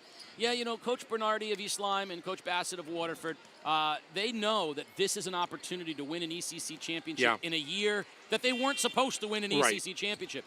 Coach Bassett and Coach Bernardi have both been the favorites in the past, and this is the first time that they were clearly not, and here they are yet again. And I feel like for Coach Bernardi in particular, there's probably a little sense of urgency because, they've had a couple of these slip away from them. Sure. This is a time that they think this is maybe their best chance. And I think Jeff refers to this team as being battle-tested. They played some really, really tough out-of-conference opponents, whether it was Xavier or Southington or Conard, and find a way to win those games, Casey. They lost 1 or 2 along the way, but he said it made us better from that whole process. That I think it was back in early February, they lost to Ledyard and they lost to NFA, back-to-back games, and then they kind of turned the corner. Then they kind of gel as a team, and they, as Jeff would say, they got hungry and they got hot, and they picked off NFA and New London. Are there 2 better teams in the league than NFA and New London to get here? I don't think so. No. So they have earned their right to be here tonight. I'll be honest with you. We saw them earlier in the year against NFA, and we said high floor, low ceiling. Pedestrian, right? Pedestrian. And they were pedestrian. After those losses to Ledyard and NFA, I'll be the first to say, I said, well, they're done. Right. Everyone's gone past them now, right? They're only so good. And to their credit, the exact opposite. Now, on the flip side, what team in the state of Connecticut has won more games in high school basketball than the Waterford Lancers at Mohegan Sun? No one, probably. Whether they're 73-0 or 5-0, 5-0 undefeated. And if you ask Bill how they got here, he's probably still trying to figure that out himself. He's got some piecework offense on the fly. A kid gets hot, and Jordan Elsey against a very good St. Bernard's team. And I think you're going to see a little more of that tonight by committee for the Waterford Lancers in order for them to be successful here tonight. Coach Bernardi said there's no MVP on East Lyme. I think the same Yeah, can be without a said doubt, of Waterford. As good as, Sean O'Connell has been, and Elsie got hot in the semifinal. Right. This is a group comprised of a different person every night, whether it's Logan Peabody, Nolan Goldschneider, you see different people, obviously O'Connell. But I think the factor tonight, the big factor, sophomore Juan Morel, when he's active, Waterford's a slightly different team. Length on the glass, both sides. He's a difference maker. He's a disruptor, too. He's a disruptor on the offensive glass. He's a disruptor, for blocking shots and just being productive and offering good minutes. And again, which team kind of controls the pace and the tempo, and that's where the game comes down to. East Lyme's got to keep things in front of them a little bit. Waterford kind of likes it a little helter-skelter, so pace and tempo very important tonight. Well, the first game was a fabulous barn burner, 65-62, and credit the Stonington Bears. The Bears' lair filled up. But over the last 5 years, the premier student section in the conference has been Lancer Nation. They're here. Tonight, Viking Valley and Lancer Nation are in full effect. We have got outstanding student sections tonight, and they are going to be loud. This is an opportunity. This one does have the feeling a little big time, big time, a little bad blood maybe too, a little rivalry. Oh, these are border rivals at their best. Thanksgiving Day, blood rivals. These two teams aren't going to give away nothing, and we are seconds away from the voice of the ECC, Bill Glennie. Take it away. Sun Arena for the 2022 ECC Division I Boys Basketball Championship game. Game number 2 features the number 6 seeded East Lyme Vikings taking on the number 4 seeded Lancers of Waterford. Before we introduce tonight's starting lineup, I'd like to address your attention to the big board as we meet the players in tonight's game, brought to you by Game Day. Okay, Oswegatchie Elementary. Logan Peabody, Oswegatchie School. Patrick Bars, Quaker Hill Elementary. Derek Rivera, Winthrop Elementary. Nolan Goldschneider, Quaker Hill Elementary. Jordan Elsey, Great Neck Elementary. Evan McHugh, Great Neck Elementary.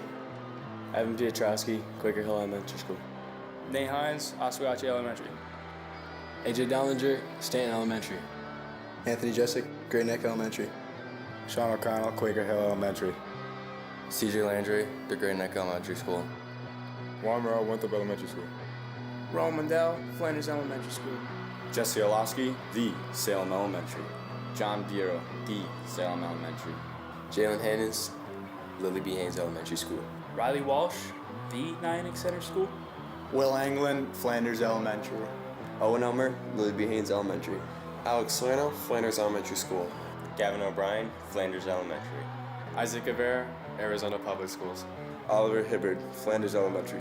David Smowski, the Hickory Haynes Elementary. Now, ladies and gentlemen, let's meet our contenders. First, we begin with the number 6 seed in East Lyme.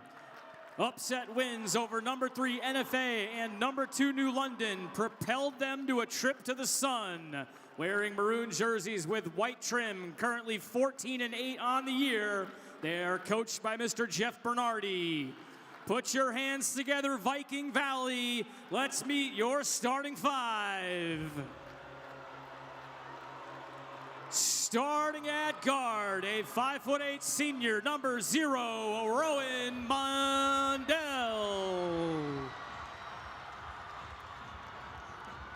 Starting at guard, a 5'10" senior, number 11, Riley Walsh.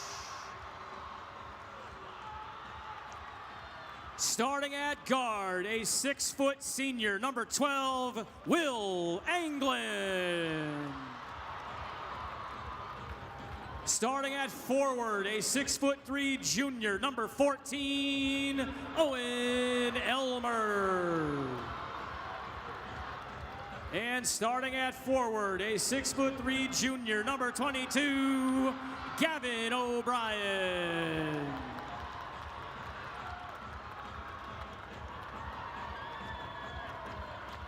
And this leads us to the number 4 seed, Waterford. Knocking off the number 1 seed in St. Bernard's, punching their ticket to Mohegan. 17-5 on the season, sporting white jerseys with red and blue trim. They are coached by Mr. Bill Bassett. Make some noise, Lancer Nation. Time to meet your starting 5. Starting at guard, a 6'3" junior, number 3, Logan Peabody. Starting at guard, a 6' senior, number 10, Nolan Goldschneider. Starting at guard, a 6'2" senior, number 11, Jordan Elsey. Starting at forward, a 6'4" senior, number 30, Sean O'Connell. And starting at center, a 6'8" sophomore, number 35, Juan Morel Jr. Your officials tonight, Mr. Dave Cruz, Mr. Roger Warner, and Mr. Rob Bono.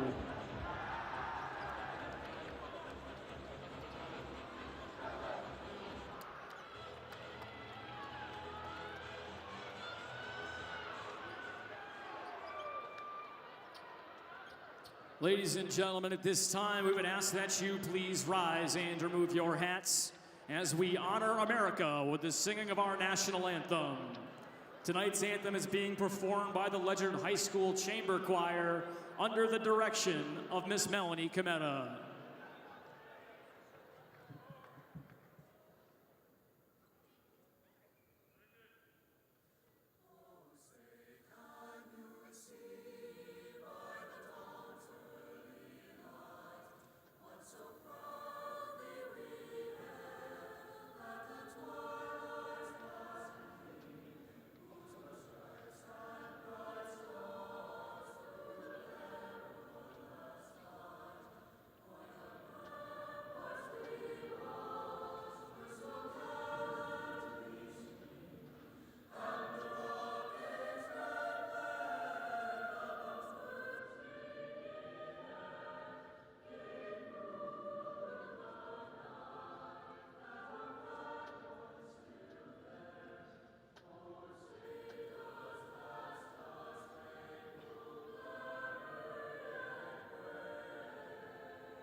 As good an atmosphere as you could ask for here at the Mohegan Sun.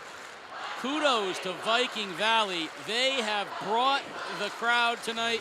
They are loud and proud.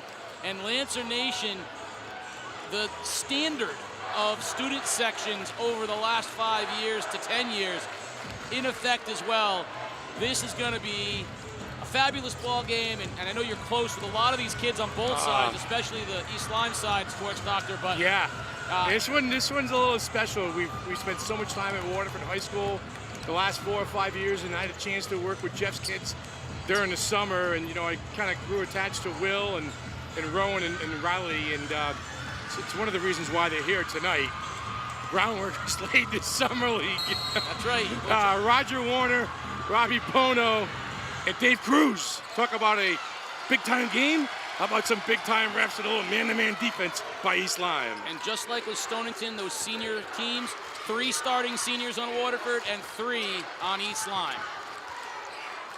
There's one of them right there. O'Connell drives and tipped. It'll go out of bounds.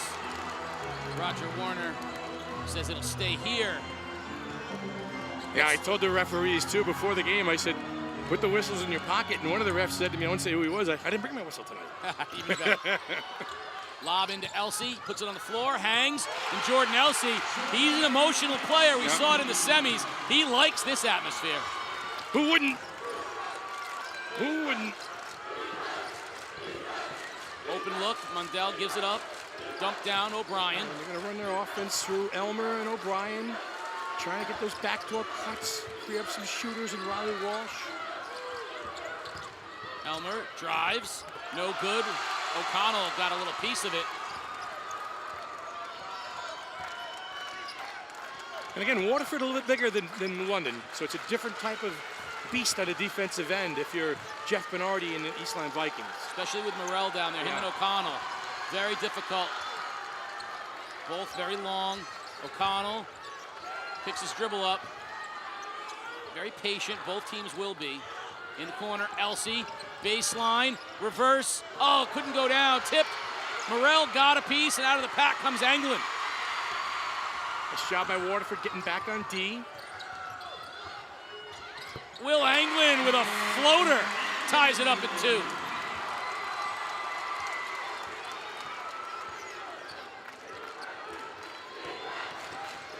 Good matchup, Mundell on Goldschneider.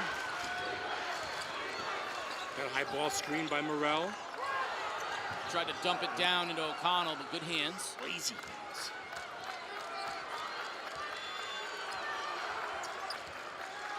Elsey looking for the cutter, nothing there.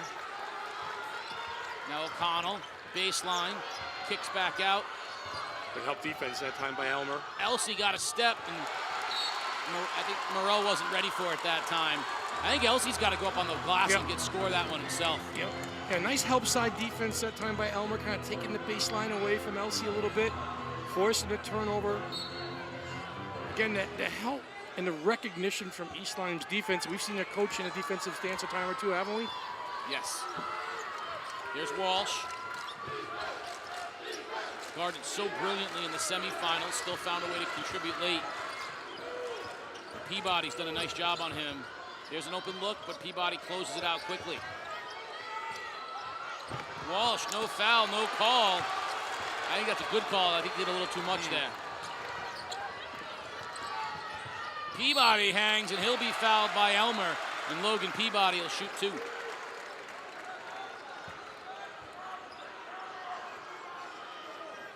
I gotta tell you, I think maybe the best part of the players not having to wear masks is we get to see the majestic, the majestic mustache of 1985 Andy Sipowicz that is Sean O'Connell. Yeah, he's true. That's his name. Sean O'Connell looks like a 1980s detective on TV. One more for Peabody. Knocks them both down. Sipowicz. He's tremendous. I'm going to tell him after the game that's his new name. He won't know who it is. No, but it doesn't matter. He'll look it up. Elmer at the high post. Mundell will take the 3. Oh, the bank is open again. That East Line bank opens early. Coach shaking his head and says, dial it in.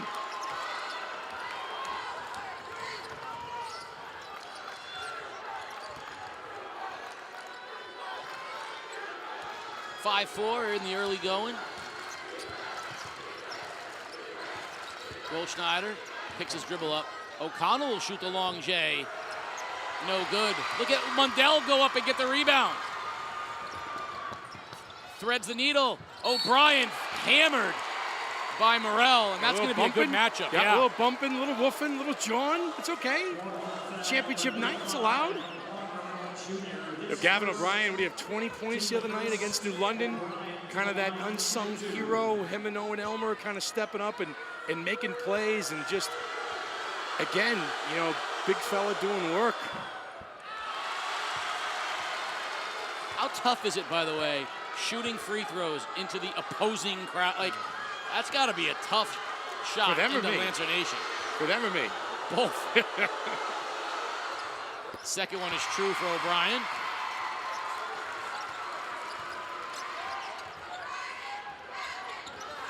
A little pressure here by the Vikings. Looking to trap. Yeah, Waterford's so disciplined, though. Find Elsey, three-pointer.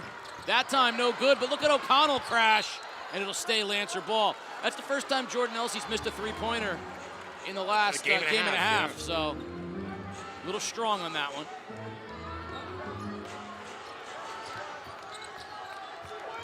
Weak inbounds I think Peabody miscommunicated there. O'Brien baseline jumper, no good, and a uncharacteristic. I can hear Jeff Bernardi saying shot selection right now. Almost a backcourt. I think that was a backcourt, actually. Waterford wants to run motion here against the man. Will Schneider lobs into Morrell. Not great hands yet for the sophomore. That's going to be an area he needs to improve on. You got to catch the basketball. O'Connell has it slapped away by O'Brien. Waterford will reset the whole thing. Elsie up top. Peabody drives on Walsh. Great defense by Riley Walsh. Now a dump down into O'Connell. Nothing there. O'Connell, weak side. Goldschneider for three, no good. Morrell gets it tipped away by Elmer. And that's a lot of good defense there by the Vikings. Good hustle. Good hustle, good help, good recognition. Take care of the basketball. Elmer, there's the backdoor cut. And Juan Morrell says, no, don't come in here, young man. Block on Walsh. He's a difference maker out there, number 35 on a defensive end. Oh, that's a good inbound. Nice touch. Elmer can't get it to go, and Morrell finally corrals the rebound. He is a menace. Difference maker for the Lancers, especially defensively and on the glass. Good look that time by Elmer. I knocked that one down, son, from about 6 feet. Peabody drives, hangs, short.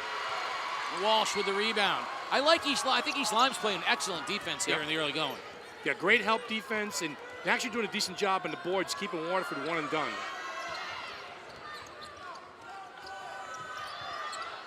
Getting Walsh off the screen instead. Dumped it into Mundell, and it went off the foot of Peabody. We're going to get our first sub, Oso, into the ball game, and Walsh will get a breather. You know, Brendan Oso is a kid that's going to have to play good minutes. He had good minutes with Walsh in foul trouble the other day. He can knock down a triple.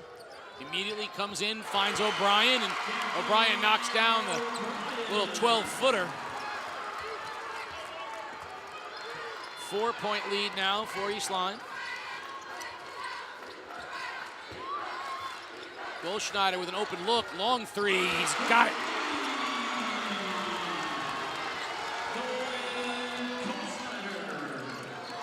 Mundell on the tippy toes, gives it back to Elmer. Elmer steps just inside the three-point line. Oh, that was all the way down. Look at Anglin, though, with a hustle. You know Will Anglin's going to work. Yeah, and Jeff Bernardi preaches patience and shot selection on the offensive end. Up top it goes, Anglin. Gets a screen from Elmer, jump stop, little baby hook in the lane. Yep. Oh, Will Anglin learned that in the summer league. Yeah, he did. Athlete that time. The little bounce to hop in the step. East Lyme extends the lead to 3. Quarterback on the high school team this year. But again, keep an eye on East Lyme, keeping O'Connell away from driving from the basket. Good help defense when he gets the basketball. Kicked Peabody for 3. Got it!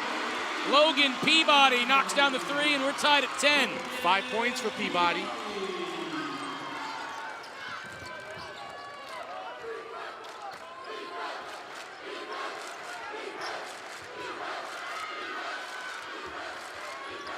Crossover, Anglin drives.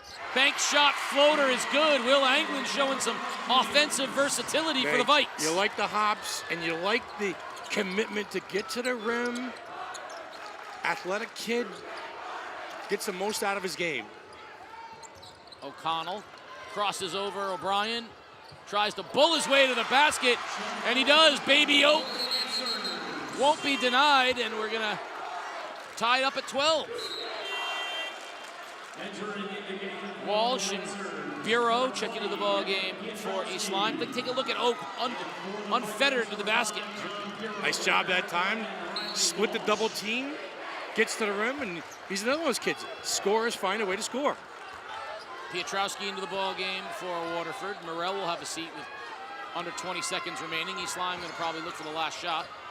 Oso's got to get rid of it. 5 count. Walsh Steps in just inside the three-point line, short. Petrowski comes down with a rebound, gets it to Elsey. 3 seconds, 2. Got to launch it. They're not even going to get a shot off. And they don't. 1 quarter in the books, tied at 12. Come on back for second quarter action. You're watching Game Day live on theday.com. Pave the way for your students' financial success with a MySci account from Scient. Open a high-yield MySci savings account today and help support a positive financial future for your student. Visit scientfcu.org to learn more. Game Day is brought to you by Waterford Dental Health. At Waterford Dental Health, we provide solutions to all of your dental needs. Your smile is our top priority. Visit us today at waterforddentalhealth.com and by Core Plus Credit Union.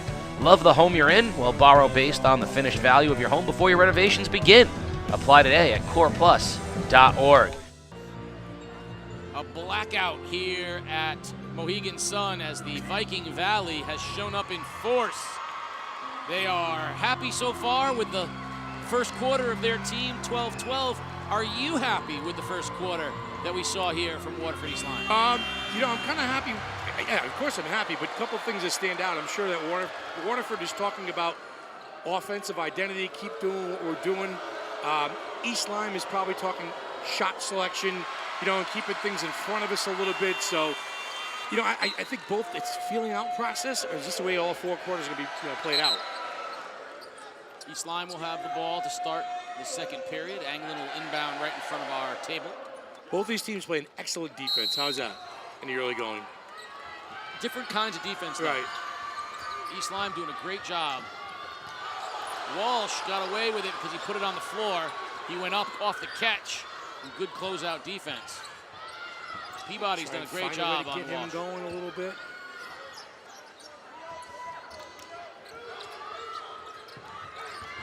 Kick out. There's an open three-pointer for O'Brien. Big guy can't get it to go, and Morrell rips it down.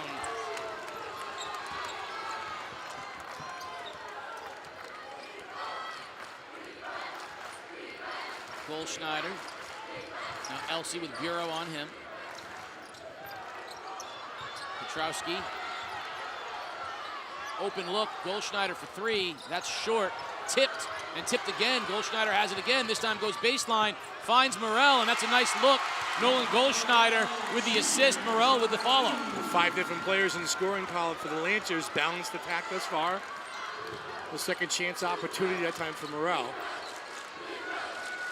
Close out on Riley, pretty good case. Yeah, Peabody's working hard. He did a great job in their only matchup of the year as well. That time, Riley, free look, no good. Walsh couldn't get it to go, but Waterford comes down to the rebound. Peabody pushes 1-on-3. Dangerous into traffic. Elsey's gonna go all the way to the basket. Jump stop. Great defense by Bureau. Somehow Goldschneider ends up with it. Now Petrowski. It is physical on the floor. Getting ugly. Jump ball arrow favors Waterford. We'll see Hines and O'Connell check into the game for Waterford. Mundell's going to get Bureau and Oso off the floor. First down. First down out there. Let's scrum. Battle of the yards. I mean, that was physical right there. I mean, that was both teams really selling out on the physicality. O'Connell crosses over, and Wild, and a great job. Will Anglin's played real well, and that was a good step in.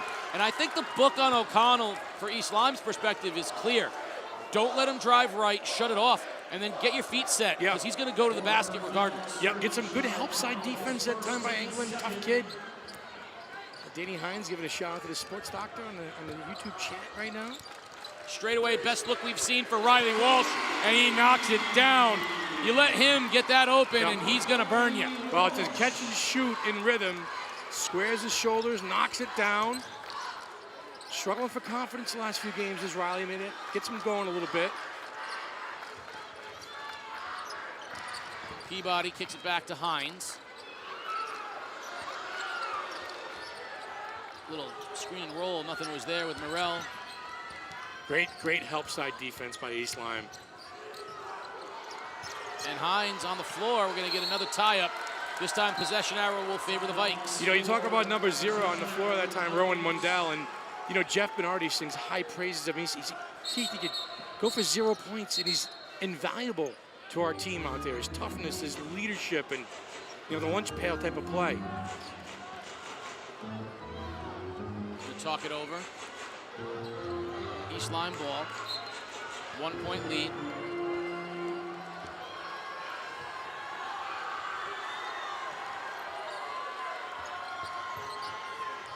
Nice look down to Elmer. Jump over the top of O'Connell. Can't get it to go. Good defense from Oak. Piotrowski. Now O'Connell with the basketball out on the perimeter. Nice look to the baseline. Hines stops, floats, can't get it to go. And look at the little guy. Mundell go get the rebound. They trap him in a good spot. We're going to get a touch foul on Peabody. He wants the elbow shiver from Mundell, but Peabody's going to get the touch foul out on the perimeter. Peabody might have had an argument there. That was a little forearm shiver, a little Tony Gurria style. Well, he should have gone, but he should have gone down like he was shot. That's the thing. You gotta flop there. Right, he's a tough kid. He's gonna hang in there. So if you drop, you get the foul. You go down like you go down like the guy hit you with a shovel. That's right. And you make the noise too. Walsh for 3, no good. And Goldschneider dangerous through traffic.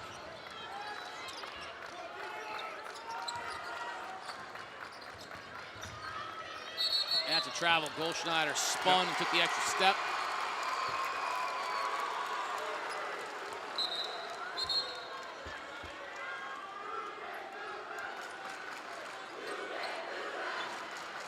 (15-14). Kind of what we we expected this. A little low scoring, hard hitting. Neither team is electric offensively, and they're both very good defensively. So Mundell with an open look for 3, no good. Nice job. Morrell tips it to Elsey.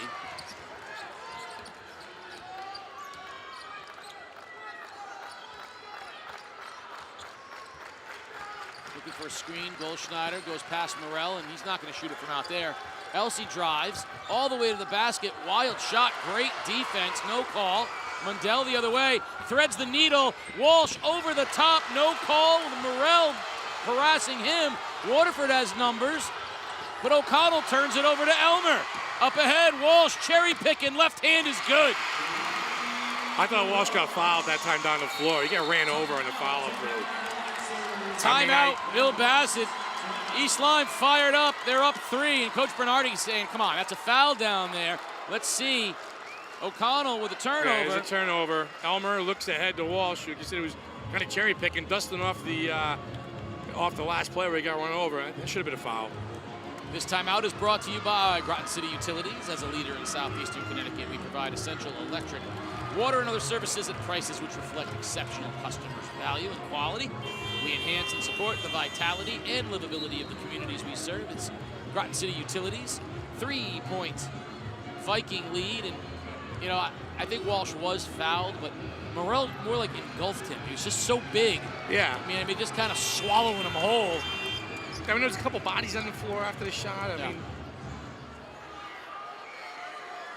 anyway, East Lyme finding a way to manufacture a little bit of defense off of some turnovers and some runouts and some leakouts. You see, England did it once.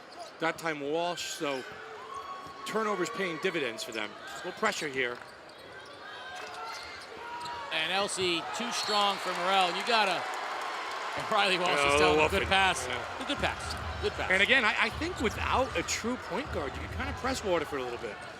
Well, it's hard to throw it over the top of Juan Morrell, and that was airmailed. Backdoor cut, Anglin, but there's the block by Morrell. Off his hands, it'll go out of bounds and stay East Lyme. All right, East Lyme likes to run with box here, so watch Gavin O'Brien catch the ball. On the inbounds, baby.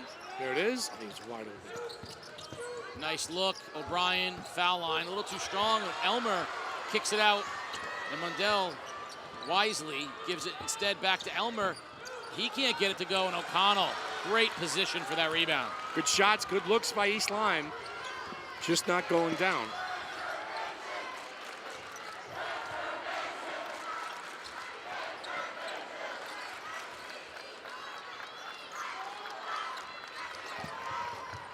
pull up, Peabody. Can't get it to go. Anglin's there for the rebound.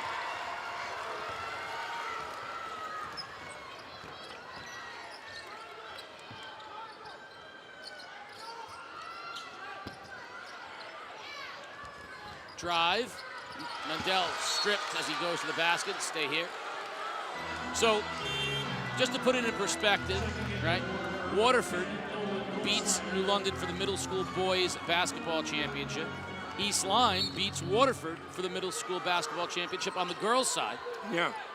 You know, don't think that these rivalries are going anywhere anytime soon. Kick out. Keep it moving. I like Elmer in the high post there. Dump down. O'Brien, he's good from there. Finds a cutting Elmer. And that's the shot he knocks down all day long. That's smooth. When he can drift and find his spot, foul and extended, rise up, knock it down. And again, that's two-man basketball between two bigs. You got O'Brien feeding Elmer. Cash money. And we've seen Waterford go into these scoring droughts, and right now down 5. They need a basket. All right, 2-minute juncture here is important going into the locker room. Goldschneider picks it up, finds Elsie. This is where Elsie got hot in the semifinal. They need a basket right now, though. They need a good look and a good shot. Really good on-ball defense. Pressure D by East Lyme. O'Connell finds a cutting Elsie, too strong, but Morrell cleans it up, but the foul was called on the Elsie shot, so he'll go to the line to shoot 2. That's a good call, and that's a good set possession that time from the Lancers. Yeah, Elsie moving without the basketball, makes himself available. How many times you see kids standing around in the half-court set, you're not getting the ball to kind of give on. Elsie gets a little jab step, goes to the rim, gets rewarded with 2 free throws.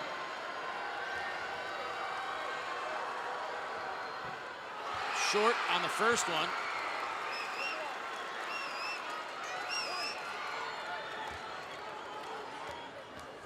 One more for Jordan Elsie. A violation on Morrell. Got in there too early, took the free throw away. Well, 1:52 left to go in the half. Waterford's got 14 points. They got 2 points in this quarter. Yeah, it so is. You have 2 points in 6 minutes and 8 seconds. Yeah, we have seen this from Waterford a couple times this year. They can go into these droughts. Right, a little 7-0 run here for East Lyme. Get rid of it. Go get the ball, Rowe. Walsh, dangerous, and that's great defense from Waterford.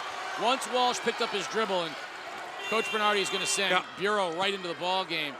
Once Walsh picked up his dribble, Waterford locked down on everybody. That was well done.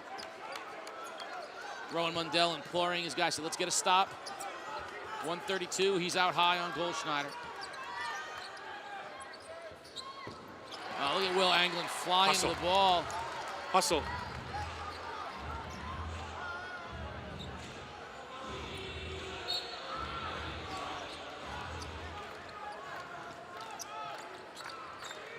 Under a minute and a half remaining. Waterford, they were denied points on the LC foul. They need a basket here.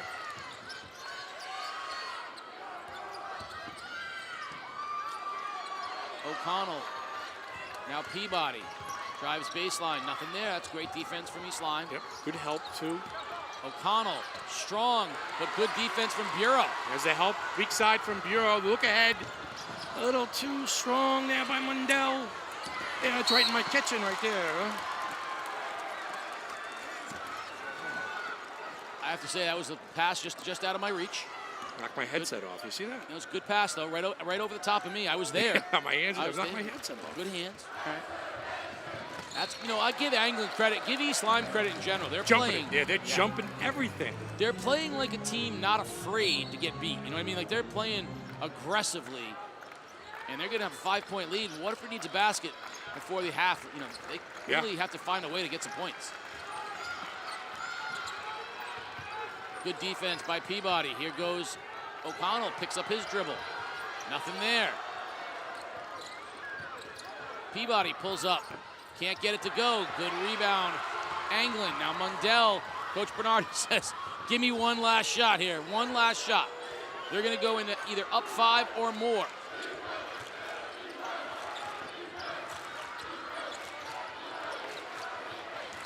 Six seconds. 5. Foul line. O'Brien. Mundell. Not even going to get a shot off. And we're at the half. Not the best possessions here to end the half, 19-14. But East Lyme will take a 5-point lead into the locker room. Sports Doctor will have East Lyme coach Jeff Bernardi. 5-point lead, Sports Doctor. Jeff, you guys held them to 2 points in the second quarter. Talk about the defensive effort in the first 16 minutes. I think it's been tremendous. The one thing we were concerned on is their size and their offensive rebounding. I think we're doing a really good job on the defensive boards right now. Offensive end, you preach shot selection. Yeah. Our flow to our offense isn't there, and you got to credit Waterford for playing really good defense and taking that away from us. I'd like to get some easier shots. I think we're really grinding and working for shots. I think Will Angling did a nice job of getting us a quick 6 in the first quarter to give us a little breathing room, and the rest of it just coming off our defense. So I think the second half you're going to find us settle in a little bit, and then our offensive execution is going to be better. Good luck in the second half, Jeff. Casey? Thank you, Sports Doctor. 5-point lead for the Vikings. It was a low-scoring half, as we expected. What will we see in the second half? You're going to have to come back and find out. We're at halftime at the Sun. You've been watching Game Day live on theday.com. I've played football, basketball, and baseball my entire life, and but I've always been a smaller kid and playing positions that like a smaller kid would play.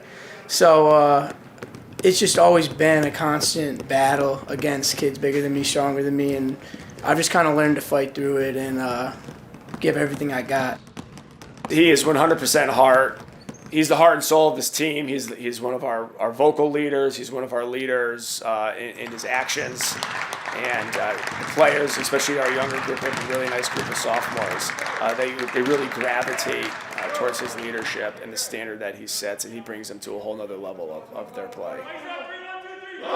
I've been playing football since I was 7. Mundell down the sideline. That just taught me how to be tough and taught me heart over height, and it doesn't matter how tall someone is, how big someone is. Like, if you give it all you got, that's football taught me my toughness. Touchdown, Rowan Mundell. He's all heart. Look at Mundell going up high and grabbing the rebound. He's tough. He's gritty. He's determined. He understands his role, and he excels in that role. He knows he's the head of our defense. Our whole defense starts with him. Beautiful defense. Mundell coming in the other direction for the Vikings. He's going to put pressure on the point guard. And then when it comes to offense, he's not going to score a ton of points. He knows he understands he's not a go-to player, but he knows he's essential to our execution. He's going to facilitate our offense. He's going to get us in the right spots, and that's so invaluable. As a freshman, he came off the bench. He was a role player as a freshman on the freshman team. Sophomore year, also a role player. Last year, he was our backup point guard, and this year he's found himself as our starter and leader. Mundell for the layup, and it's all going the Vikings' way. He's kind of like that quintessential example of a kid just improving every single year, staying determined, and taking advantage of the opportunities when they present themselves. Playing with the sports. Jordan's been a kid who started as, and like I feel bad saying this, kind of started as someone who wasn't even on my radar when he came in as a freshman. I didn't really I don't want to say take him seriously, but he was just kind of a freshman, just didn't really highlight anything. But over the past couple of seasons, his sophomore year, he started to become more of an offensive player, especially in the open court. Started working harder, realized if I really wanted to compete, especially on varsity, and that's what I had to do, like hitting the gym and staying after for extra time, and I just had to put in more work. And then his junior last year, when we kind of lost some of the seniors from the year before, like the Ryan O'Connells, he definitely stepped into a void and picked up a lot of the offensive capabilities, especially the slashing, the open floor, and then it started to pick up on the defensive end as well. Nice reach by Elsie. He started to become one of our top defenders and really a two-way player. There's Elsie with the interception. And he has just kept elevating his game, and elevating his game over the past few years. The New London game last year. Elsie will shoot the three. Got it. Was that his coming out party? Yeah, I got definitely a coming out party. We knew he was a big piece of the puzzle even before that moment, but it was one of those times where he just looked for those opportunities. But Jordan will tell you first, he is a team guy. My first day, I'm trying to get my teammates shots and get them open because when everyone's scoring, it's fun for everyone. But yeah, when we're all doing what we have to do and competing, Yeah, there's nothing better than that. He does not care if he scores. I've been begging him to try to score more. I'm in his ear. You look at this read. How could you play this differently? But he's a team guy. He wants to be in the offense. He wants to, pass the ball. He gets rebounds and looks to exit the ball. I say, you're a senior. You're a captain now. It's okay for you to start to, how is it you're going to start to impact the team? Because the younger guys look to you for leadership. They look to you to start doing some of these things. So it's an element of his game where I'm starting to really hope it blossoms this year even more. My name is Nikki Hahn. I'm a swimmer from East Lyme High School. It's a little bit of a funny story. Swimming at the very beginning was recommended to my brother, and I kind of tagged along. And I've tried a lot of sports, but it's been the only one that I've stuck with for this long. I have to thank my parents for keeping me going and my coaches. It's kind of an individual sport, but also sort of a team sport. So you're working to improve yourself, but you have a team supporting you and your coaches, of course. So I think having the constant support of really good friends and really good coaches has kept me going. The team support being so important is part of what made last year so much harder to be motivated, because there's nothing like having all of your teammates and your coaches lined up on the edge of the pool just screaming for you and cheering you on, and they're all waving at you, trying to get you to, go as hard as you can. I don't think there's anything that can be as motivating as that many, knowing you have that many people behind you and wanting you to succeed. There's a lot of funny memories of things that my coach has said, especially from our trip to California freshman year. We love to quote our coach at each other all the time. At our senior night, they ask us all for a favorite quote, and it's almost always from our coach because he's the funniest guy. And then I think this year, one of my favorite and lasting memories is going to be after ECCs, me and all the other seniors. We're very sentimental people, and we all had a good cry together. I'm going to at least try to continue swimming. I think depending on the school that I go to, I think even if I go to a school where I wasn't fast enough to get recruited, I'd still like to try to walk on maybe, because I think, as hard as it can be sometimes with everyday practices and everything, and in college it's multiple times a day and everything, I think without the structure and the team, it'll be, I think I'll miss it. I think it'll be a little too different. So I'm definitely planning to continue that. And then in terms of academics, right now I've settled on I'm going to pursue the arts. I'm going to, I think, try to make a career in the animation industry. Hi, I'm Meredith Haley. I go to East Lyme High School and I play soccer. All my older sisters play soccer, so my mom kind of just threw me and my twin sister into Saturday morning soccer, which is for elementary school kids, and we just go and play every Saturday morning and play games with everyone else. And I kind of just liked it from there, so just stuck with it. My mom she always comes to all my games. She takes me everywhere to practice, and I play for her premier team, and she drives me to all my tournaments, all my faraway games, so she's just always been my biggest supporter. My sophomore year, we went to state finals, and that was huge for us because we haven't been since 1998, so that was really big for all of us. And we won ECCs this year, which we haven't done my whole year we were there, so that was huge for all of us seniors. Always before games we have posset parties, and that's just huge team bonding for us. We always stay after all the time, just talk and hang out, and I'm going to miss that a lot. Redding, our soccer coach, is also a teacher at the high school, and whenever I just need to get away or take a walk, I'd go to her class, just talk to her, and she's just always there, always someone to talk to and hang out with whenever I need her. I am going to Springfield College to play soccer, and I'm going to major in elementary education. The rivalry on the court between the Lancers and the Vikings, we're also being treated to the winning cheerleaders, Division I cheerleading champions, the East Lyme Vikings overall champions, and Waterford, the Division II champions. So, the rivalries don't ever cease in any sport. But at the end of all of it, what the number is 2. 2 points in the quarter for the Waterford Lancers. They played some muddied first halves, to say the least, this season, but this could be their muddiest. I'm not too sure if Bill Bassett was talking execution, effort, or both in the locker room. I have a hard time ever criticizing effort because kids try. Yeah. But there's fortitude to effort as well. Sure. So, That makes, sometimes you need to summon a little fortitude right. in your effort. I think it's execution. Right. Because I think a couple of guys trying to do too much and Sure. maybe a few others not doing enough. Yeah. So I think it's more execution than it is effort, unless you consider, we need a little more decisiveness out of you. Okay. On the flip side, the defense has been tremendous for East Lyme. That's the way they play. They've been playing like that all year long. And Coach talked about you'll see a little more flow out of our offense possibly in the second half. Waterford kind of takes away some of the things they like to do in the backdoor cuts. Some of the size of Morrell at the rim and or O'Connell have kind of taken away O'Brien a little bit. He's kind of a non-factor in the game. I mean, the leading scorer for East Lyme is Will Anglin with 6. Not exactly tearing it up, but I think East Lyme, Casey, as we'll take a look, has done just enough to warrant this 5-point lead. You'll see some back and forth rhythm in Mundell here. The bank is open. That's a shot where the coach says no, and then he says, great shot. That was Gavin O'Brien's best look in the first half.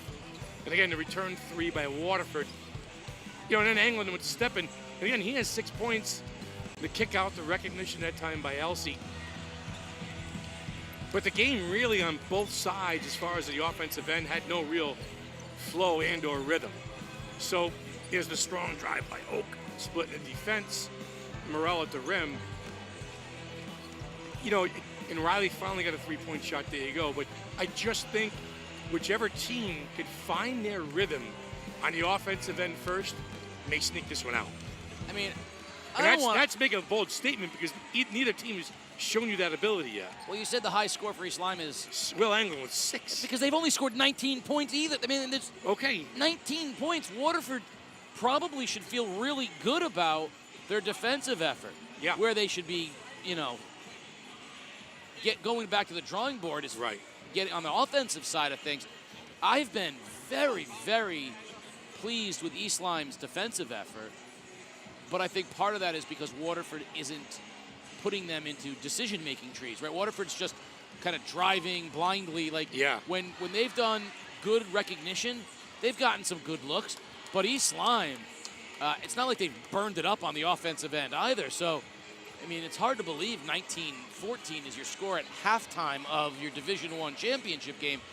But I think it's more about styles determine fights? Yes, because I think if either of these two teams were playing New London, NFA, St. Bernard's, it'd probably be 29, 26, But this is the game that we knew was going to happen. I still say Mike DeMoro's description of it as a tractor pull is like one of the great descriptions because it actually, if you watch this game, everything's hard.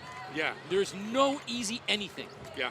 And I think that's why. So Waterford are coming out of the half. First 3 minutes important for Waterford? Yeah, this possession is important for Waterford. This is right here. They got to get a better look than what they've gotten. Goldschneider's going to step into a straightaway 3. No good, and a great rebound. Elmer good position to box out.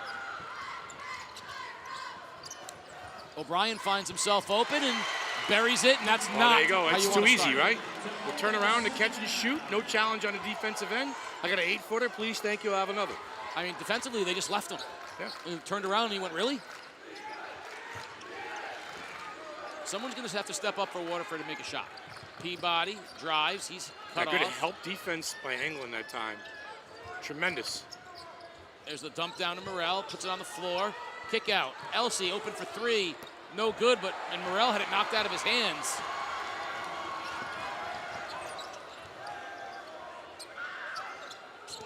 One more. Go get it, Ro. It's like I'm coaching the summer league. Go get it, Ro. I got to wonder if Waterford goes to a lineup change soon. There's a step in and steal by O'Connell, and he was smartly fouled by Riley Walsh. Good foul. I got to wonder if if Waterford goes smaller, maybe gets another score, someone who could score a little bit more and gets Morrell out of the game or O'Connell out of the game. Yet. McHugh hasn't been off the bench yet. He had a really good game here at the Mohegan Sun way back in December. So Elsie's going to come off, and O'Connell's going to have to come off for a second because he was cut. So this is why I mentioned I love the difference between basketball and wrestling. So O'Connell's got a little scratch on his arm. They're going to clean the floor, bring out a hazmat suit, and he's going to have to go sit. In wrestling, you could have a hematoma burst open in your nose. They shove a tissue up there and say, get back on the mat. Get back out there. That's right. That's correct. So Elsie actually comes back in the ball game because O'Connell's going to have to go and get the scratch taken care of. We'll give him a Snoopy Band-Aid. He'll be back on the floor in a minute. Petrowski into the ball game. Like Hoosiers. Remember that? Stitch him up. I do not know. I don't know why. He's out of the game. He's got to stay out, right? He has to come out of the game. He cannot come back in. I do not know the rules, so I'm not going to guess at the rule.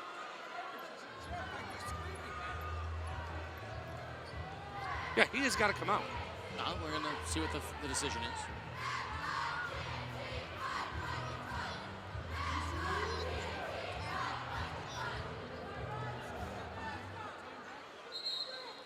Timeout. So Waterford's going to call timeout, so O'Connell can get back in the game. How's that? All right. 30-second timeout. So, I mean, I knew he had to come out for at least a possession. This timeout brought to you by Groton City Utilities, providing essential electric, water, other services at prices which reflect exceptional customer value and quality. It's Waterford, Groton City Utilities. Timeout. Were you Waterford Dental Health? No, I was going to say, I was about to transition into Waterford Dental Health. Waterford has a timeout. Waterford has a timeout to put O'Connell back on the floor. 177 Boston Post Road. That's Waterford Dental Health.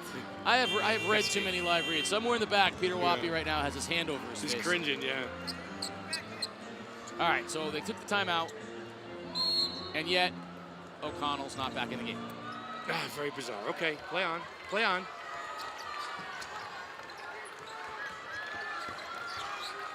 Morrell up top. 7-point deficit. Waterford needs a basket. Something fierce right now. Good defense. East Lyme. Petrowski, baseline. That's a good move. Yeah. That's on Gavin O'Brien. He kind of let him go and he step in the easy hoop that time for two. That might be why Petrowski's, stays in the ball game if he can get someone to go baseline and score. Elmer to Mundell, a little weave action. Now Walsh steps in just inside the three-point line, and that's wild, no good.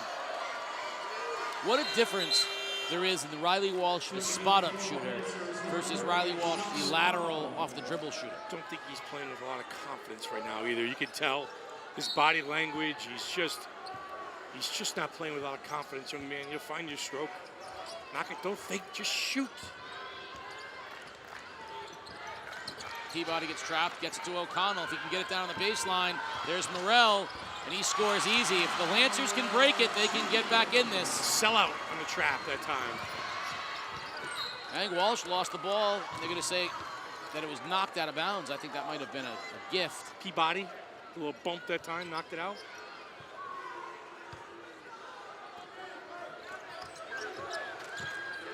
Up high it goes to Mundell. 4-0 run here for Waterford. Big one.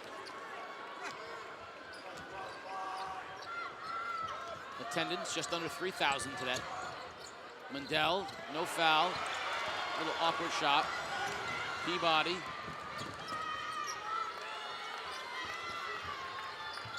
O'Connell, baseline. That's going to be an offensive foul. Second time Will Anglin has held his ground and taken the charge from Sean O'Connell. Well, he steps right in, takes that baseline away, and takes the charge. That is Eastland basketball to a T. Yeah, let's see O'Connell kind of pull up there maybe from 6 feet and shoot it. Gets the step, get inside instead of forcing the thing all the way in. Maybe pull up and knock it down. 2 points in the game for O'Connell. On a bullish drive to the basket, too. Yeah. There's the spot up three for Walsh. Got it. Riley Walsh, the shooter. Get that confidence, get the little hop going for Riley. 8 for Walsh. He's catapulted himself to the leading scorer for East Lyme. And he's fired up now. It's amazing what a basket can do for you. O'Connell for three, no good. Great rebound, Elmer. Mundell up ahead, Walsh, and the Vikings are out running, and Jeff Bernardi's thrilled. Nice job on the rebound. Defensive end. The leak out to run out for 2 by Riley.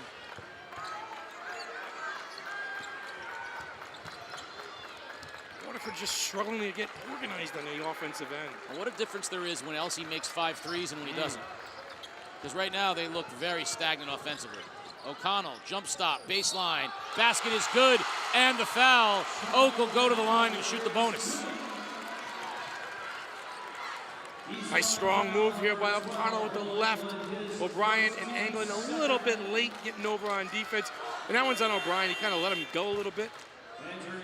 I like that O'Connell first did the hesitation, and then when he got to the basket, jump stopped instead of continuing on like the bull in the china shop that he's been prior. Not a china closet. Right? I got you. Knocks it down. Waterford not going away. 5-point lead for the Vikings. Waterford can get a stop, but Walsh, long 3, no good, and Pietrowski on the weak side gets the rebound. I'll say if Waterford can get into the basket, quick shot. Get into this thing. Too quick of a shot that time by Riley. He was starting to feel it, shoot or shoot. Peabody goes baseline. We'll get a foul on the floor. Mundell. On Walsh.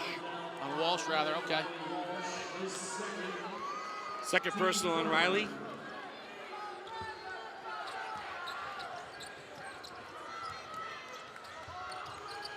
Not a bad crowd, 3,000 here today. Yep. There's a turnover, Mundell. Oh, fancy, nutmegged him, and he's gonna get fouled on the other end. But Viking Valley loves what they saw from Rowan Mundell.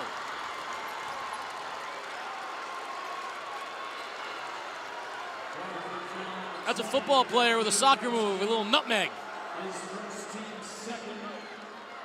He's crafty, huh? But again, you talk about the intangibles. This kid can do it all, including to dribble the ball through somebody's legs.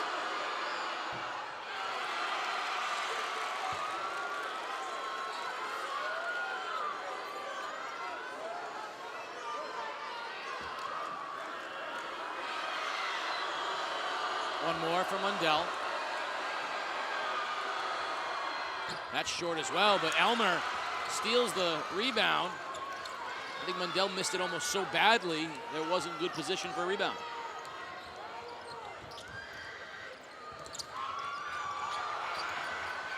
Very sloppy. Mundell lost it. Elmer picked it up.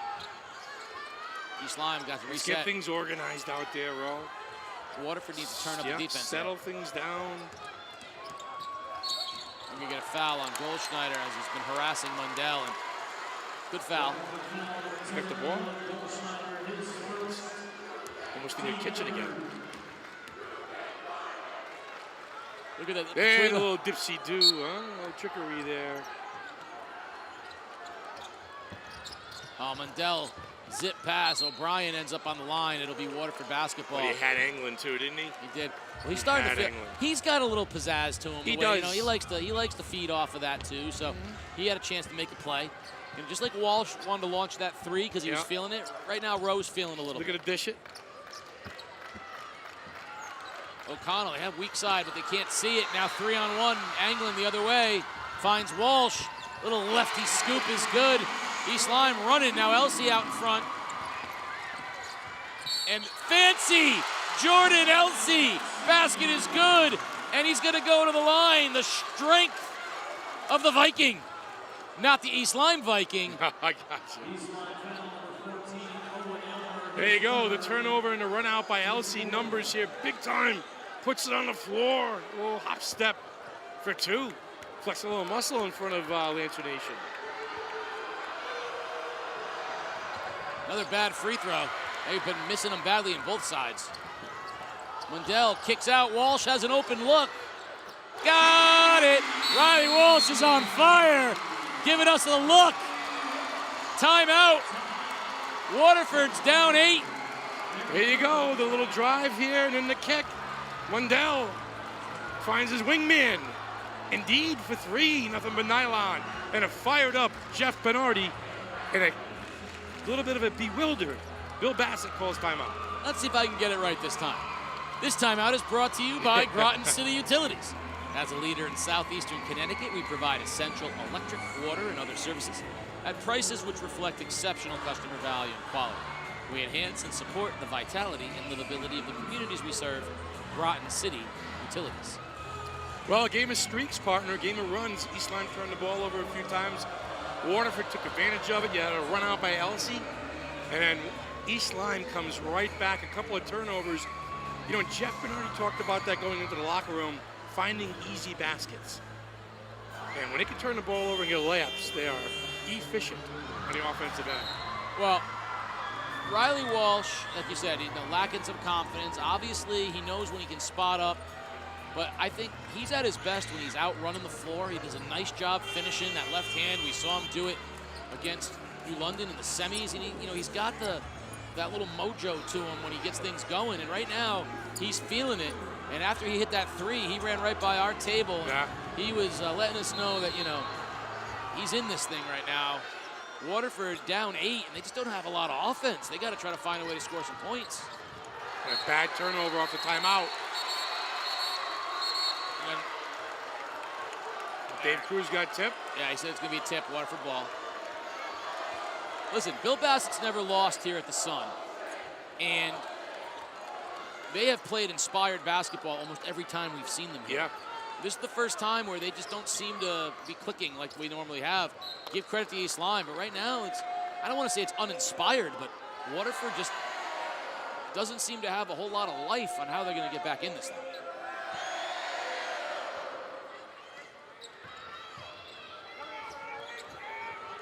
That's a good look. Peabody open for three. No good. Tipped, loose on the floor. Still loose on the floor. And jump ball, East Lyme possession. Bureau did the smart thing, which is just cover it up like a grenade. That way they can get to a possession arrow, because other than that, it was just being batted around. It's winning time, championship time, hit the floor. See, I don't understand that. Wouldn't you hit the floor all the time? I don't care if it's a scrimmage. I don't care if it's a scrimmage. Hit the floor. It's not just because it's championship time. What, do you get to coast the rest of the time? Walsh, kick out. Mundell drives. Nice look, but O'Brien couldn't get the handle. And that's a good reset from the Vikings. Roche feeling it, though. He wants to get that big-time assist in there. Backdoor cut, Anglin. A lot of extra passes, but finally out of the pack. Oh, look at the hustle for Will Anglin.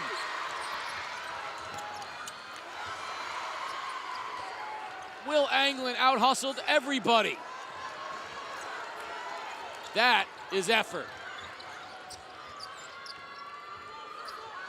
Walsh is working so hard with Peabody on him. He wants to get free.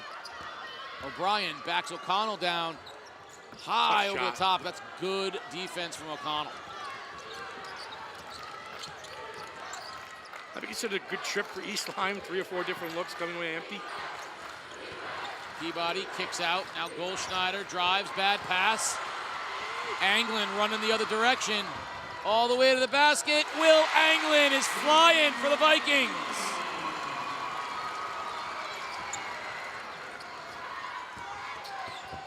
Open look. Goldschneider for 3. Back iron too strong. Anglin one-on-one with Elsie. Now it's 3-on-1. Finds Bureau, and the scoop is good, and everything going right for the Vikings. Basket and the foul. Inspired basketball right now by East Lyme. Turnovers leading to easy points. Will Anglin, the senior, to the sophomore Bureau. The hoop and the harm, and the Vikings up by 12 points.